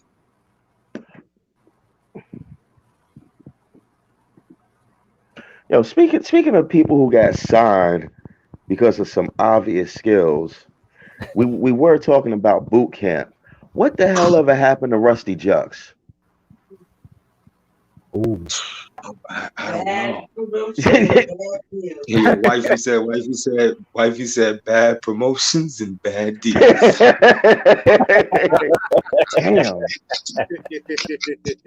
Damn. There's nothing like that, yo. And she's authentic, man. Like, it's my rider, so she knows his history. We've been around. Yo, I'm telling you, the legends is in our family. Okay, I'll put you on the phone with one of the Afros like, right now. That's my You uncle. hear me? That's Uncle Kip. Afro. Me and him, we the one that word up. That's my uncle. That's my uncle. That's my I came home from prison with A goons. word? I came home. Kipio and the Afros. Yo. That's my blood uncle. David DMX, that's my uncle too. He did a lot of music for Run DMC. As a matter of fact, Uncle Cool J was in his basement, the Reed's basement. Yo, you had to been in the Rich. You had to been in 215 in Hollis. 215 at 16 Hollis Ave in the basement. No. You ain't never been around with Reeves, because whenever I went out there, I was up there on was it 115 where Aunt Ellen was, all the way down at the bottom of the block where he was living with his grandmother.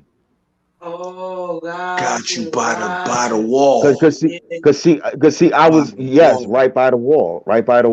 Cause see, famous wall. We was family, and I was so much younger that I first of all I wasn't even supposed to be out there.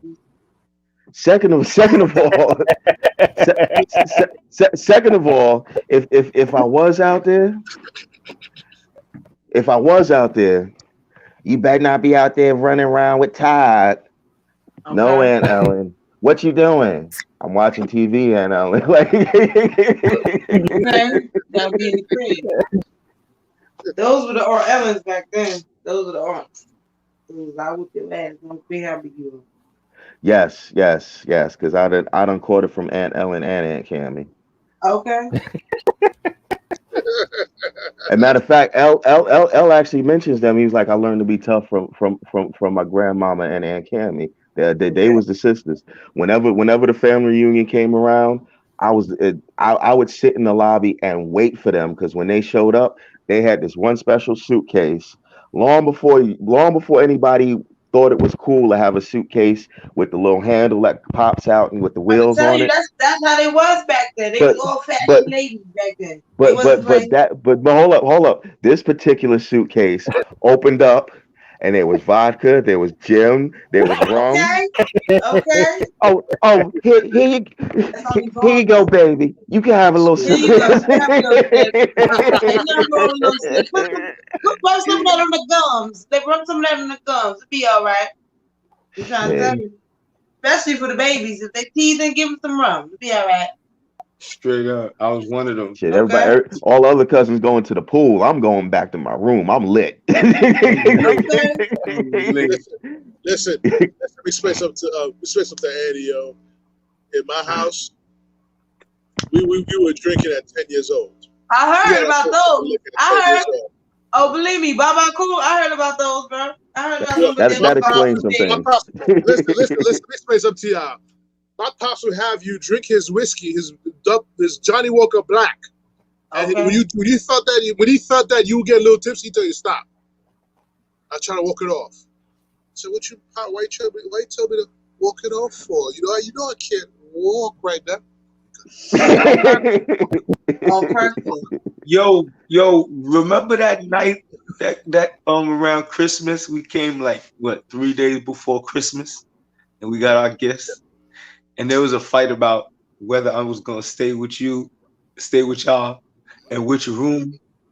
And remember, Uncle Kitley brought us downstairs, dog, and got us lit. Listen, those bottles in the basement. Joe knows. Joe knows. He's been in the basement with all the bottles there. He knows. We came upstairs. My homeboy Nolan knows about that shit. Listen. Yo, Ricky, you know you got a tough ass cousin. When your cousin drink you with you downstairs and then sends you upstairs on purpose, knowing your little ass is not making it up them stairs. This nigga Dom used to sit there and watch me try. Yo, I get up to the third step, I look back at him, he'll be like, you gonna go up there? You can go up there and get it for me? I'd be like, no. Okay. Mind you, niggas is in onesie, bro. Niggas is in onesie. Listen. We go. Listen. I'm gonna tell you. Slide across the kitchen and living room floor. We used to slide in the onesies. Everybody slid in that kitchen. Okay. And this bruh right here would have us lit downstairs to the point we can't go back upstairs. That's real big cousin shit. Okay. When you go over, I heard about them stories. We used to scrap about going to cousin's house. Like me and Pop Dukes, I'd be like, my nigga, I got to go to my cousin's house. My father would look at me like, yo, you getting the man voice to cousin's house, huh? Yeah. That takes some of that bass out your voice, boy. We give you guys two stories. One story is I had my bro Nolan. Who else was there? Who was watching WrestleMania? I think Joe was there. Who else was there watching WrestleMania? For my parents, we had to sit by my parents' door because they only had the cable box in their room, sitting there watching WrestleMania. Tell me why my mom and my pops both had their own bottle of Bumbacore, drinking it, and no one was like, "What the fuck?" They were both like, own bottles, bro. Okay. Not the little. We're talking big bottles. Listen, Ed Marco can drink. It's bigger than that. It's bigger than that. Yo, no. The bottle is bigger than. Yeah, the bottle is your mug. Because you got to slim it up. It's the tall bottle. It's the tall bottle. So we're gonna say Dom got one. He about to reach for it. There it goes. Right. Yup. Listen, Okay. We don't fuck with 3 stars. We fuck with the 5 stars. 5 stars. 5 stars. It's the 5 stars. With 3 stars. I'm trying to tell you about game. Listen, I had to teach my girl about that because she had to give me 3 stars. I was like, nah, that's 5 stars. 5 stars general. I knew about that. The first 3 stars. The first 3 stars. Now you know that's love because he taught her and he didn't just drop her. Like, and it's crazy. See, I learned since day one. I already knew. I had Haitian friends, so I know about the 5-star generals. Okay, we don't do those 3 stars. But when she got to the general, okay, she realized the truth of Baba. Cool. Okay, that's it. It was Because up on you. me and Dom, as we got older, we were showing off. We started to light our liquor up. We be like, yo, when Cuzzo see us with a blue flame and then we swing it, they like, Let me tell you guys another story. Joe, that is not a dare. What are you doing over there? Okay, what are you doing? Let me tell y'all a story about someone on my block who was drinking at my house. We gave him some Bumbaku rum. We gave him a shot of Bumbaku rum. You know what I'm saying? This nigga had the nerve to tell me that he was getting sick. My father looked at me and said, Dominic, put him outside. We're not going to have him vomit in my house. Put him outside. Put him outside. And you call us Haitian? No. You're not Haitian. You're American. Put him outside. In a minute. I can hear myself saying that too. His name would be nameless. Unc was no joke, yo. Unc was no joke. He taught us how to be men. Richard, Proph4C would tell you. One time he had an issue. He taught us how to be men, son. That's crazy. How I pulled up by myself to Queens, go ahead of these niggas in Queens. Everyone thought, dude, down from you, there ain't no gangster nigga, ain't no street nigga. That's how everybody in the high school viewed me. But Proph4C would tell you what happened when I went to Queens that one day. The Queens niggas was like, yo, this Long Island nigga's crazy. This Long Island nigga's crazy. I said, no, I'm not no Long Island. Blood. He's crazy. Yeah, I called him. I was like, yo, cuz. I said, cuz. Queens General Hospital. From cuz. Come on in the Queens. That's where I was born. Don't get it twisted. Born in Queens. You said what hospital? Word up. What? Queens General Hospital? Queens General Hospital. Big up to Queens General. Big up to Queens General. My grandmother, Thelma Veronica Prescott, she was an administrative nurse at the hospital for 45, 50 years. From 1970 something to 1990. She probably delivered you. Let me stop. Yeah, probably. Well, overseen it. There's a start. What year were you again? He's a 70 something. You gotta be a 70. 78. See, 78. 78. And my grandmother was it. My grandmother was the administration. My grandmother was the administrative nurse for that for the delivery hospital, for the delivery part. Yo, when I say run it, son, like ran it. She was the administrative nurse. Oh wait. She ran the whole C building, and that was the building where you actually deliver babies. Yeah. Blood bank, laboratory, everything. Yeah. Life is like, yo, I'm telling you, Tupac slept in her basement. Facts. This is facts right here, man. This is facts.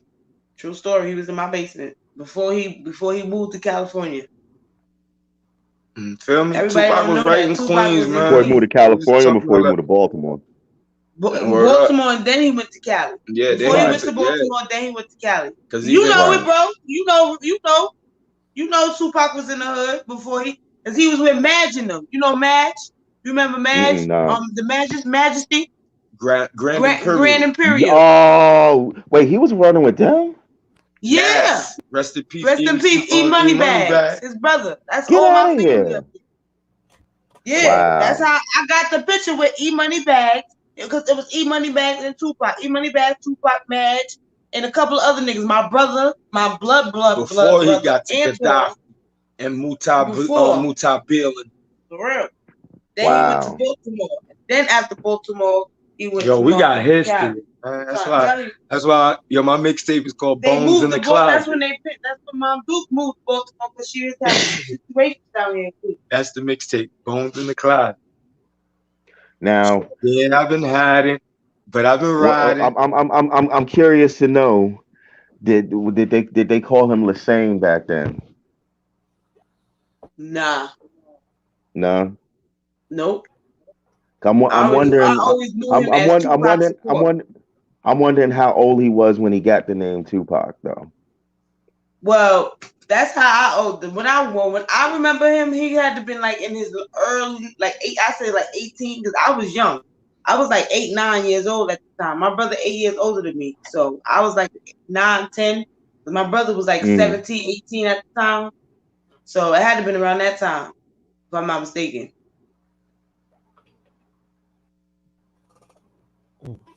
Word.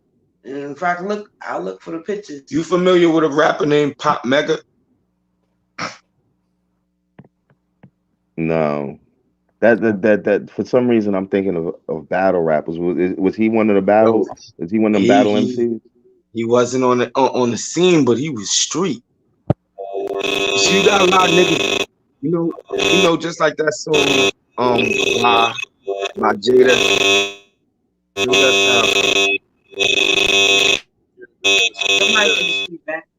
It's not me. I just muted it and it didn't go away. We clear now. Back in the day, what was I saying? On the Boulevard of Linden. I used to live on Murdoch and Springfield, Murdoch Avenue. I lived right on the same block as DJ Envy and Who Kid. I mean, not Who Kid, DJ Envy and Clue. Niggas live across the street from each other. I lived on Murdoch and 221st, between 221st and 223rd. Yo, it's funny when I first came down here, there was a club called the Twilight Zone, and it was 18 and over, and Clue I think was it the Desert Storm mixtape? I think it was like the first pro one that he did. What he used to mix up all the time. Dude came down here, and somehow I got close enough to the DJ booth to slap hands with the dude, and I'm like, yo, I'm from Uniondale. He's like, oh, Strong Island. I'm like, yeah. Mm-hmm. Yo, after the third fight broke out, he's like, yo, I'm never coming back to Baltimore. I tell you, because he ain't about that life, bro. He ain't about that life, bro. He really ain't. He's into DJing, music, you know what I'm saying? He hung around a lot of killers, though. He hung around a lot of real niggas, but Blue wasn't about that life. Look at that one. You know who's actually living down here now? His mother still lived on Murdoch. You know who's actually living down here now, though? Right over here in the next. I said, you know who's actually living down here now? Right over here in the next town in Owens Mills is Capadonna. What? Wow. I ain't hear him in a minute. What in a minute? He's part of Wu-Tang, right? I was a teenager. He was a walking he was a walking wardrobe. Last time I remember hearing about not only was he a walking wardrobe, he did this thing where like he literally lived on the street for like 3 years. But what he a lot of people don't realize what he did was he made sure his family was straight before he walked off and did that. And I think it was 3 years, and then he came back home. But I know how that was I want to say that was after after Wu-Tang Forever. Yeah. After the second album. That Triumph on it. Right. Yep, sure was. That's the last time I heard Capadonna. Well, see, he was actually on Iron Flag. And you can actually, if you go to Google, you can see that there is he's actually supposed to be on the cover, but that was around that whole time when that was it not Ollie Grant, somebody turned out to be a FBI informant, and it was Cap's man. So like there was some internal beef in the group, and it was a question as to whether or not he was going to be still considered a part of the group.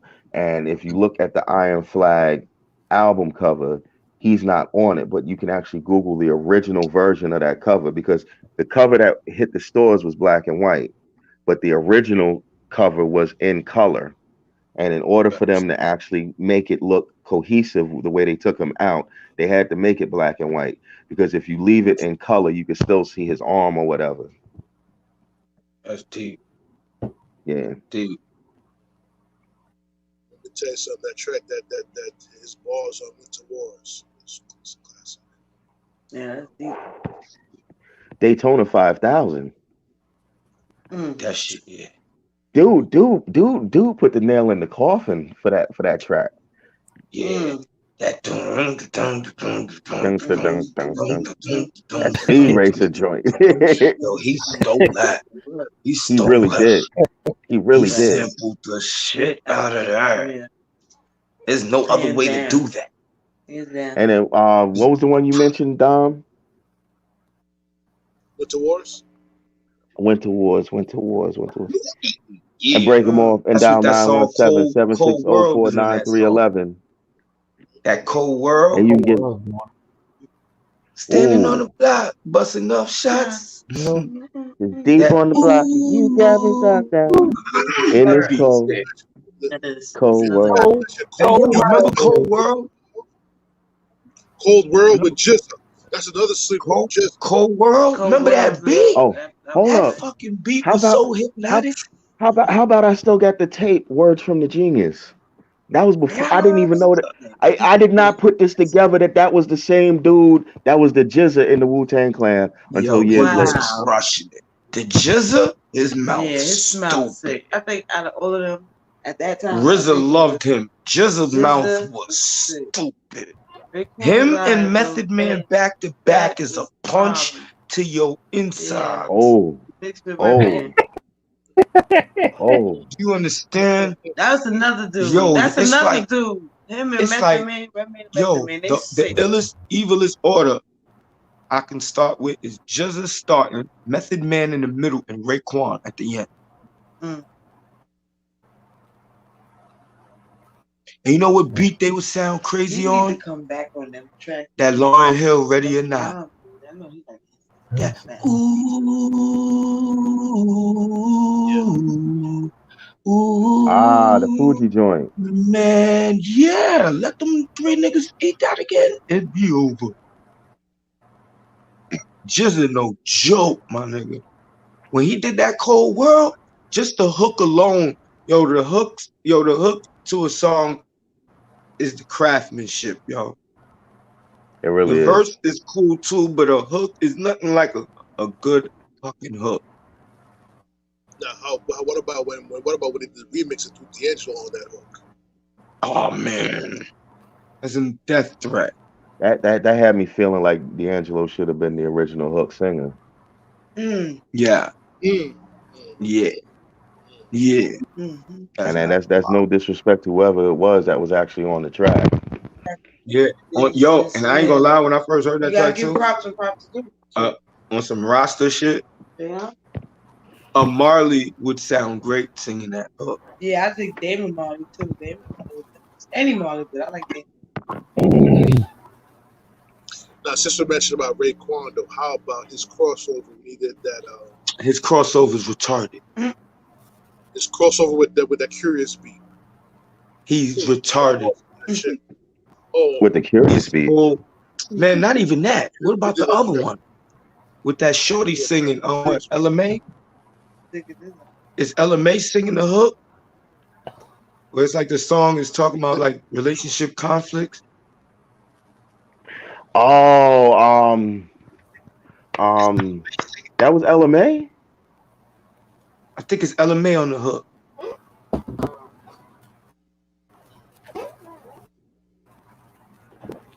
I wish I could play the song on the podcast that crossover did on the Curious beat. You can, but it's not gonna play. Huh? I said you can play it, but they're gonna mute it.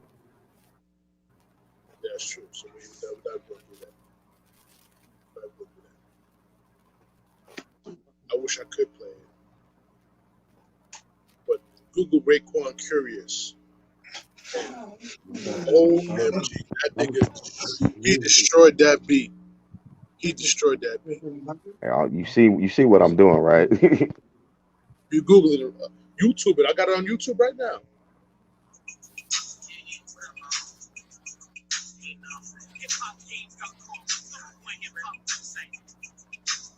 So it was on a mixtape.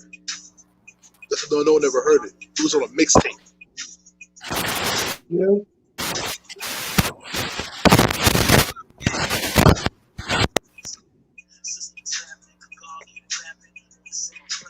What do y'all think about Big L? Yeah, I'm mad. I'm just hearing this though.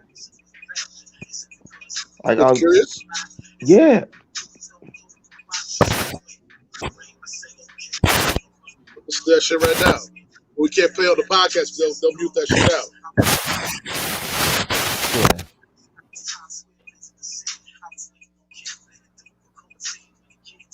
Oh, that's what they do? Yeah, they do that. Yo, they're gonna mute it. Yeah, they will. I'm not gonna put I have a lot of experience with that. I'm sorry. They can mute you.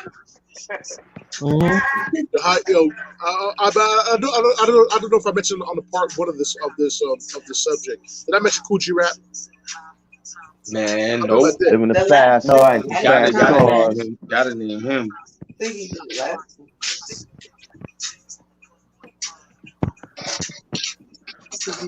didn't say nothing about Big L either. My man said he put out more lights in a fight than Con Edison. Rip up the damn stage like I'm on a rampage. So if you want rage, I'ma make front page. Read the headline, sucker. Today's your deadline. Your head is way past dead. Your head is way past bedtime. And my man said Big L. Big L. Oh my God. Children of the Corn. Let's talk about Children of the Corn. Let's talk about Children of the Corn. We're gonna end this podcast. Let's talk about it. Murder Mace, Killer Cam. What was the other dude's name? Was it Hellraiser or something?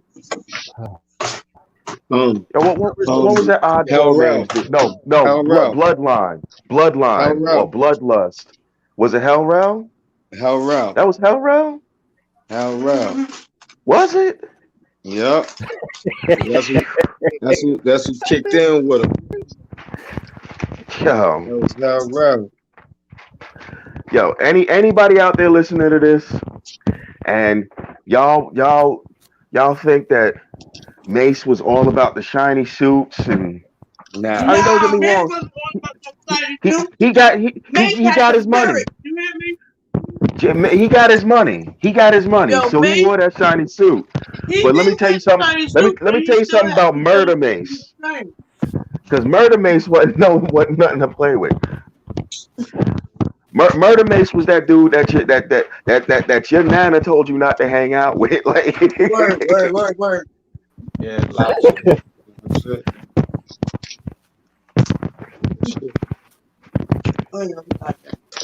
Yeah, never lied about that. And we give you some real shit in a heartbeat.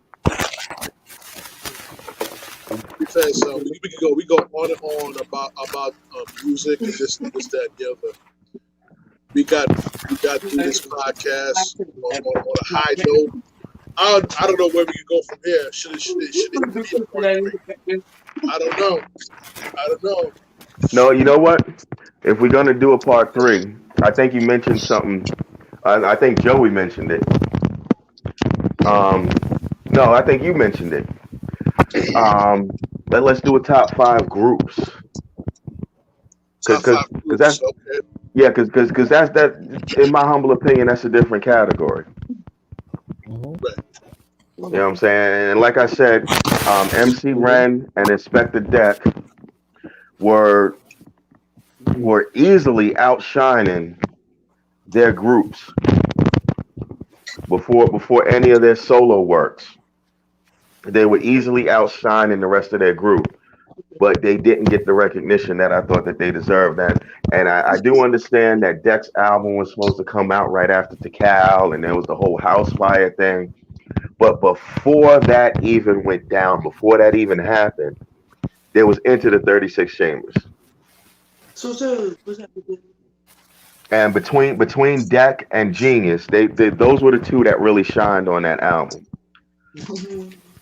Now, Meth, I can't deny Meth's skill, but I think his appeal came primarily from his voice. And then people, after they got past the voice, they realized, oh, dude is actually a gifted MC. Right. So I mean, I believe that's why he was the first to blow from the camp. But in my humble opinion, it should have been Deck. And I get it. Matter of fact, I got the vinyl downstairs. Ooh, we love you, Raheem. And I got the tape words. I got the tape words from the Genius, because that's what silly girls are made of. And you better stay out of bars. My man had a track called "Stay Out of Bars" all about getting drunk. And I think the last verse was he's talking this chick up, and it turns out to be a dude. He was like, the lesson is stay out of bars. Like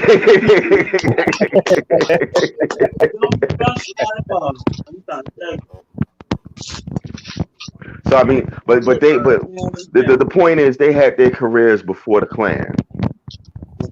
As far as the Clan was concerned, Deck was the one that really shined for me, and then right after him was the Genius. And I'm mad that I didn't realize that the Jizza Genius was the same dude that I had a tape of already sitting on the shelf. Jizza was the opener, yo. Yeah, he was an opener, yo. Well, is he the one that became a school teacher? Was he the one that what? He became a school teacher, something like that. Well, he was a professor.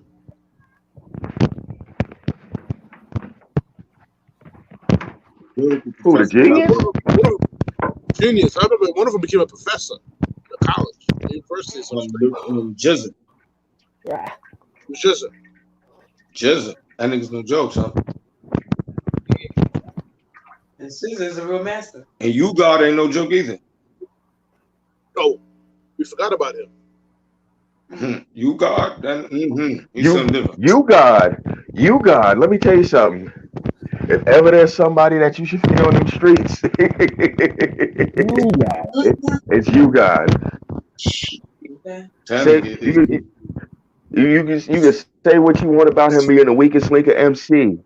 Don't go say that to his face. and then come back and let me know you were able to say that to his face. Word up.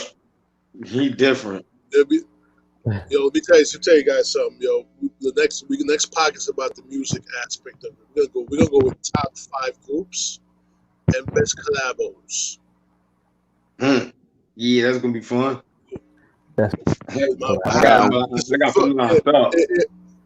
In my opinion, there's only 2 that I can say was the hottest collabos ever: Flavor in Your Ear Remix and John Blaze. Yeah. Yeah. You had Flavor in the Ear, you had LL, Busta, Biggie, Craig Mack, Rampage on that track.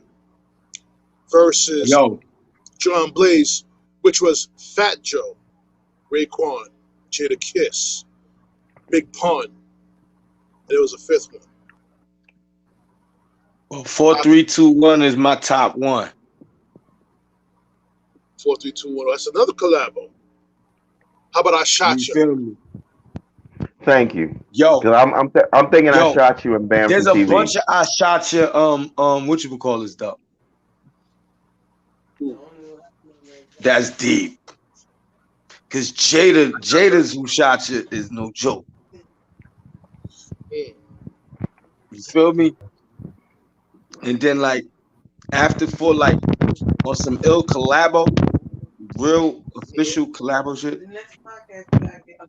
The illest collabo that I've really officially seen. And this is like no joke. This is no joke. You ready for this one? Ready. Desperado. Oh. When you got a Core Mega, Nature, Foxy Brown, Nas, and Cannabis, that's a punch. That's a fucking giant punch. Yo, did y'all ever Google this boy Cannabis's verse for Desperado, yo? I would love you gentlemen to take time tonight and just Google the words to what that boy said at his age and his prime. Okay. Hands down his prime. Hands down his prime. Okay. Like he opened up such a can of worms. Yo, I'm still stuck off this nigga's bars. Yo, Dominic. When I say Cannabis, yo, Cannabis shitted on this track, man. You feel me? He said, at 1,000 degrees Celsius, I make MCs melt. Fuck a record label. I appear courtesy of myself. Do you understand me? Listen, I'm going to add another song to this collabo. We got to, Joe, we going to write this down. Touch It remix. What? Busta. Hold up. You mean to Touch It Mega Mix? Because I'm sorry, there was like 4 different remixes, and I got tired of trying to find all of them. Touch It remix, Busta Rhymes, Rod Digger, Papoose. DMX. On that song, his bars was X is the monster, Swiss is the beast. Yo, tired of fucking around with y'all niggas. Hold on. Now, being that you bringing up DMX, right? Before I cut you off, that nigga was in the video with the hoodie over his one eye. Yo, lyric. I'm like, this is what killed me with DMX. We're gonna go right back to 4, 3, 2, 1. Do you remember how that nigga DMX came in? Straight out the dark. Because if I catch you when the sun is down, run it, clown. I'm off it. I'm gonna gun it down. Okay. He said, "Yo, you knew He said you knew you was wrong, but you asked for it, nigga." Okay. The man was he was hungry on that shit. Was he? There's no. He robbed all the other MCs on the track, including Cannabis. Like, yo, I don't care about your lyrics. Come up on that chain. Oh, you thought you were gonna steal that mic from L? Give me that shit. Yo, but he killed.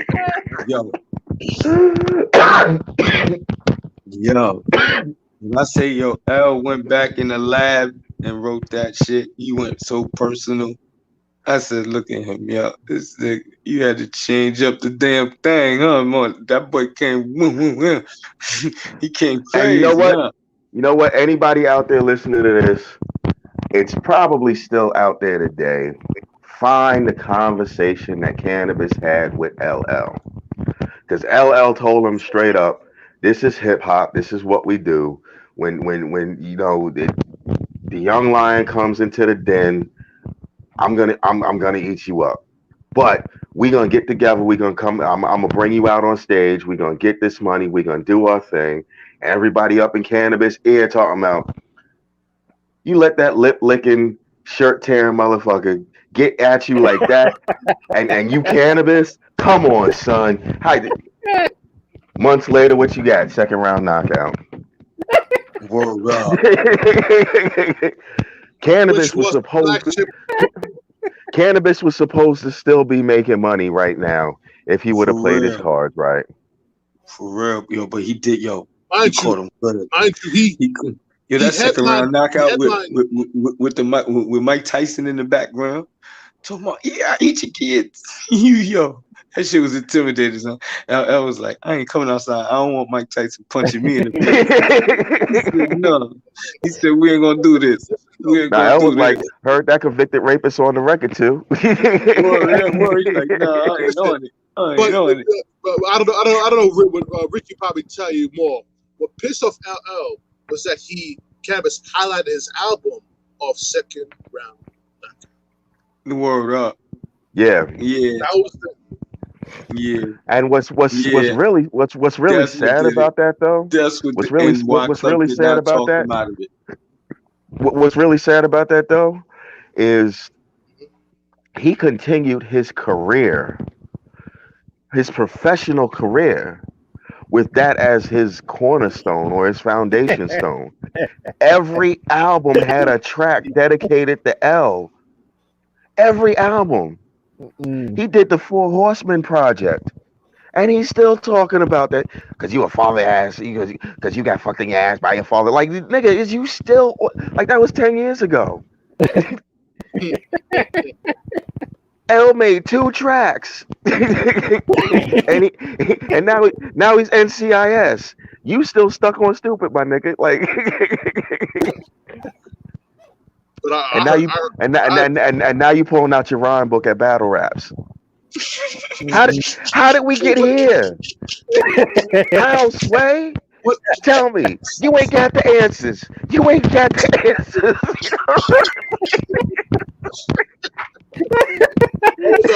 Hold up. What did Al tell Cannabis in The Ripper Strikes Back? One rule in lyrical war: never repeat it. So saying the same bullshit in House of Blues. Ricky, you can finish off the verse. Hold up. You finish first on that. That shit crazy, yeah. You dropped the nugget, and that's why his career ended the year like he said it would. Real, yo.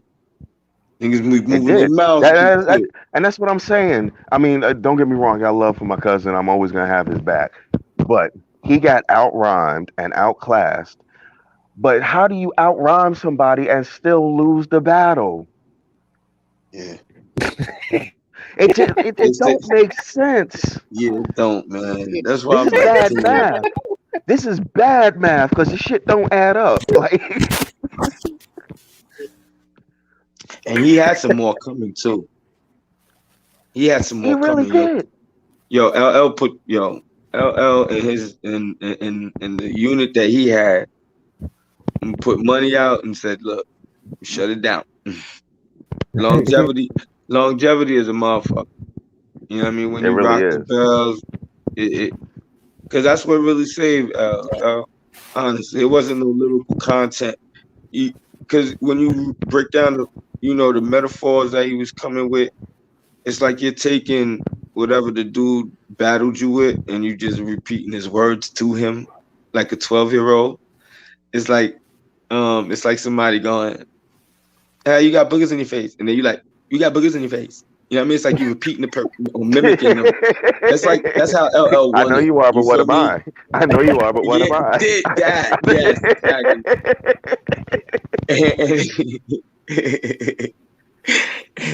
It wasn't no, you know what I mean? It wasn't no slickness like on 4, 3, 2, 1, right? When you listen to it, right?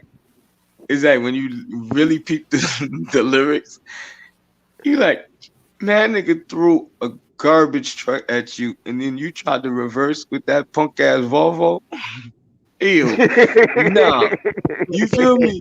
It's like he really came for L, son. Regardless of, you gotta think about it, yo. The nigga went in on a second round knockout. I would have had to respect that. That's like, oh shit. That nigga said, yo, I'm gonna let the world know the truth, man. You don't want me to shine. You study my rhymes, then you lay your vocals after mine. Then you go lay your vocals after mine. That's a bitch move. He killed that. That was a fact. And I just spoke that history. You know what I mean? You had to go change your vocals, nigga. You had to go change your bars because of me. That's a bitch move. A move only homo rappers would use. So when you say you dropping albums, you only dropping clues.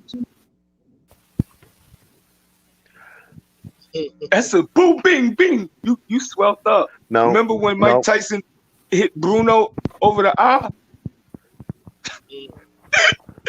Was he the one? Was Bruno the one that went down like Glass Joe? Yes, talking hella British shit. Looking like the darkest British bean out there. Trying to talk all tough. Mike Tyson hit that nigga in the third round. His eye was yippee ki-yay. Okay, that's exactly how everybody's got a plan until they get hit. Everybody's got a plan until they get punched in the fucking mouth. That's what, and then the marketing, bro, you gotta do the imagination, right? Peep how my story came and equaled itself. Peep. You gotta peep. The nigga Wyclef put more money into like putting the kid out there, right? But the kid was already developing his own secret plan to save himself by writing that second round knockout. Okay? So now who promoted that? Wyclef. You feel me? Because you promoting his album instead of like pushing that single. You know what? Cannabis did that all by himself. You feel me? With Mike Tyson. He went under Mike Tyson's tutelage, my nigga. The beat. You know something though? We keep mentioning his name and we not recognizing the fact that out of nowhere, the little quiet Haitian nigga dropped one of the hardest diss tracks ever. And don't get me wrong, L actually got back at him, but you can't deny that busy signal. that like my man let you know from the beat that he was off the hook. Like, and then my man said, "Return to Jack the Ripper." What, nigga? Please, I will push you further back than your hairline recedes. Yo, He was going, yo, and then yo, LL came back with that "Can I Bust?" Yo, like when you really listen, right? The words on that one was funny too. It's like it was. I expected more from L. You know what I mean? Some cool G status. You know what I'm saying? Type of metaphors. Some getting your and you ass know what? Real, like Mama should have knocked you out was harder than and you know what? Can I Bust? Him and see, there's the difference between L acting off of emotion versus actually putting in the work. Because when he did Back Where I Belong, that was him putting in some work. Yes, when sir. When he did The Ripper Strikes Back, that was him hearing Second Round Knockout and saying, "Give me a beat." Like, yo, my nigga, don't you want a pen and some paper? Nah, just give me a beat. Yo, I got this, Dad. I think y'all can help me out with this. What is the track? You know, what is the track with LL with I think James Brown as the sample with some ill ass trumpets? Damn. It's like the Jingling Baby. No, not that one. It's like the trumpets is like it's like bam, bam, bam, and then you hear ooh, oh, oh yeah, Ill Bomb. Okay, Ill Bomb. Take that flow right there. If LL would have followed with that Ill Bomb flow after Cannabis, remember what he was saying on Ill Bomb? That's what he needed. He didn't need a KRS-One sound bomb. Can I bust? Yes, you can. You can. Get that out of here, LL. He should give an Ill Bomb. But you know what though? He admits to that. He admits to that. He knows that he was half stepping with that. He knows that he was half stepping with that. It's like you really amped up Cannabis's career more by saying his name. For real. Now go listen to Cannabis's album. Not just saying it, chanting it. Not just saying it, chanting it. Watch this deep prophetic shit I'm dropping on y'all. When you listen to his album again, I think it's the song After Buckingham Palace. He actually said he's gonna make LL say his name. That's fire. He a slick nigga. Any young boy that go astronomical and ba in his metaphors, the nigga say I'ma beat dead niggas to life and bring dead. Yo, did you hear him? Did you hear what that nigga said on that track? Dead niggas to life. Okay, bro. When a little nigga says that, you better watch out. I don't give a fuck, goat or not, my nigga. Meth, where does Meth Red Cannabis open his mouth Meth, right where now. The God's at? L, is that a mic on your arm that be bald at? I bet you. Yo, remember the other one where the nigga said something about he'll grab the mic from your hand and push you to the right so hard that you're fucking. No, he'll push you to the left so hard that your heart end up on the right side of your chest. I grab mics and push niggas to the left so fast they hard to end up on the right sides of their chest. That was that Lost Boys shit. That nigga was going bananas, man. Was he? That was on Lost Boys. Yeah. Yes, this nigga was on Lost Boys. He was going bananas. Man, the ciphers we used to have, dog. Come on, dog. I was with the Zulu Nation, man. I had my own chapter, man, in the Zulu Nation, man. Come on, dog. I'm chapter 7 in Zulu. We ran Queen. Easy. We was on Jamaica Avenue all day, man. That was our school.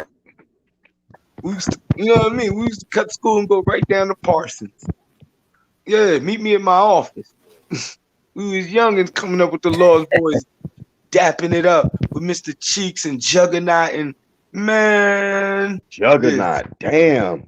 I ain't heard that name since the 90s. Man, we was ripping niggas. Man, we was corner rappers, man. We used to pull up in niggas' towns and hop out and with the radio boom box. We start spitting and let's get it.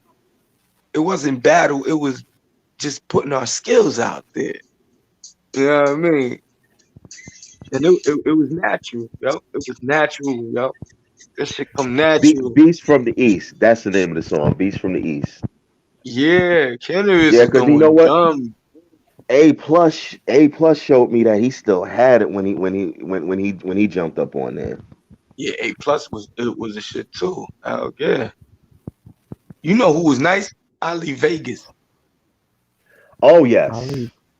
Remember when he first came out? Yeah. Ali Vegas' mouth was crazy. He was another slept on rapper. Niggas slept on that little light skinned nigga. He dangerous. And Shaheem too. Shaheem was gonna be a official ass nigga too. Yep. If he wasn't such a badass. Word up. Meth took him under the wing. I mean, they started fucking up with the Woo. I'm about to say Meth tried to take him under his wing. Yeah, he tried. He should have stayed with Meth. He's stupid. He's stupid. A lot of these kids, man, they wasn't listening. They was never listening. That's why I ain't gonna lie, man. I'm praying, man, that Jada is the one that snatched me next. I need a seat at somebody's table because I've been around for years. I'm in the 40 now, so at least by 43, I signed a distribution. I start building a little studio for the sons and the nephews, and we just go from there. Because really, that's where they at. It's the future. I ghostwrite for them all day. Bump it. And I want my own ghostwriting team. Word up, so we could get our own little thing, because the creativity's here. I don't really want to do too much, man. I just want to be the background. Word up. Help people get awards and do it, because I've been in it. I like the background. I ain't gonna lie. I grew into wanting to be in the background. If I'm ever in that limelight, man, TMZ, I got problems. Everybody gonna love me, man. Everybody gonna love me, man. Or if you hate me, the next nigga gonna get you, because you shouldn't have hated. Tonight on the news at 11, an armed man ran up in the TMZ offices. You feel me? The TMZ because the whole dream, the concept of blowing up, man, is being different. You feel me? So it's like I'm gonna be a little radical with it. You know what I mean? Like some days I'm Joker, some days I'm Batman. You know what I mean? Type shit. You feel me? Like it has to go with the image, man. I'm prophetic. My man said he's the Batman who laughs. You damn right. You know what I mean? Like this is different because like me and my man was saying, when paparazzi roll up on our vehicle, when we open our door, we coming out with paparazzi pictures too. We taking pictures with the strobe light fucking up their cameras. They be like, yo, this Gridlock and his team, man, they always radical. They always got something going on. And then the summer, when they think they're about to take pictures of us, we pulling up in them stretch Jeeps and trucks, like, you know what I mean? We hopping out with super soakers. You know what I mean? Squirting them, get out the way, shit like that. It's not disrespecting, it's the love. They're gonna smile at the same time. I mean, just come out with silver umbrellas. You can't see nothing. Until they realized the super soakers were full of urine. One day, one of our naughty buddies might try that. Kill urine. Or super soakers full of bleach. I would love to talk more about this, fellas. We gotta end this podcast. We've been on long enough, man. You're all right. Listen. Man. This all for the audience out there. We're gonna have more. We're gonna have more live podcasts. We'll continue on with this conversation with the top 5 groups. And also, we got a podcast this Friday, 8 p.m. I put it out there. Me and Proph4C and JoeyG. We're gonna talk about what we mentioned on the previous podcast. We're gonna talk about it was relations. The trust of relationships. Yeah, with trust your man, with your girl. Yeah. Word up. Trust with your man. That'll be at 8 p.m. It's gonna be all of us. Hopefully, all of us on the podcast. We'll talk about some real shit because everyone knows when it comes to pussy, they ain't no ain't no damn loyalty amongst the fellas. Somebody got to die. If I go, you got to go. Somebody about to die. Somebody got the gunshots blow. But definitely, we gonna be signing off. Any final words, fellas? Nah. Any final words? I always say, if you know anybody out there suffering from any form of mental illness, please reach out to them. You never know what your difference you're reaching out can make. Right. That's it. The truth is, I actually want to do a podcast about mental health. I think it's very important to do a podcast about that situation. Me and Ricky Brown and Proph4C and JoeyG can collaborate on how we're gonna do this podcast. Matter of fact, I definitely need it, man. I definitely need to chop it up, man, because I need some clarity, brother. We all need clarity. I mean, we're all going through it, including me. So everybody. By the time you hit the age of 5, you have experienced some type of trauma and some form of mental illness that has been documented and is treatable. But because there's a stigma against it, we don't talk about it, we don't acknowledge it, and we don't treat it. Word up. That shit getting really annoying nowadays for people, man.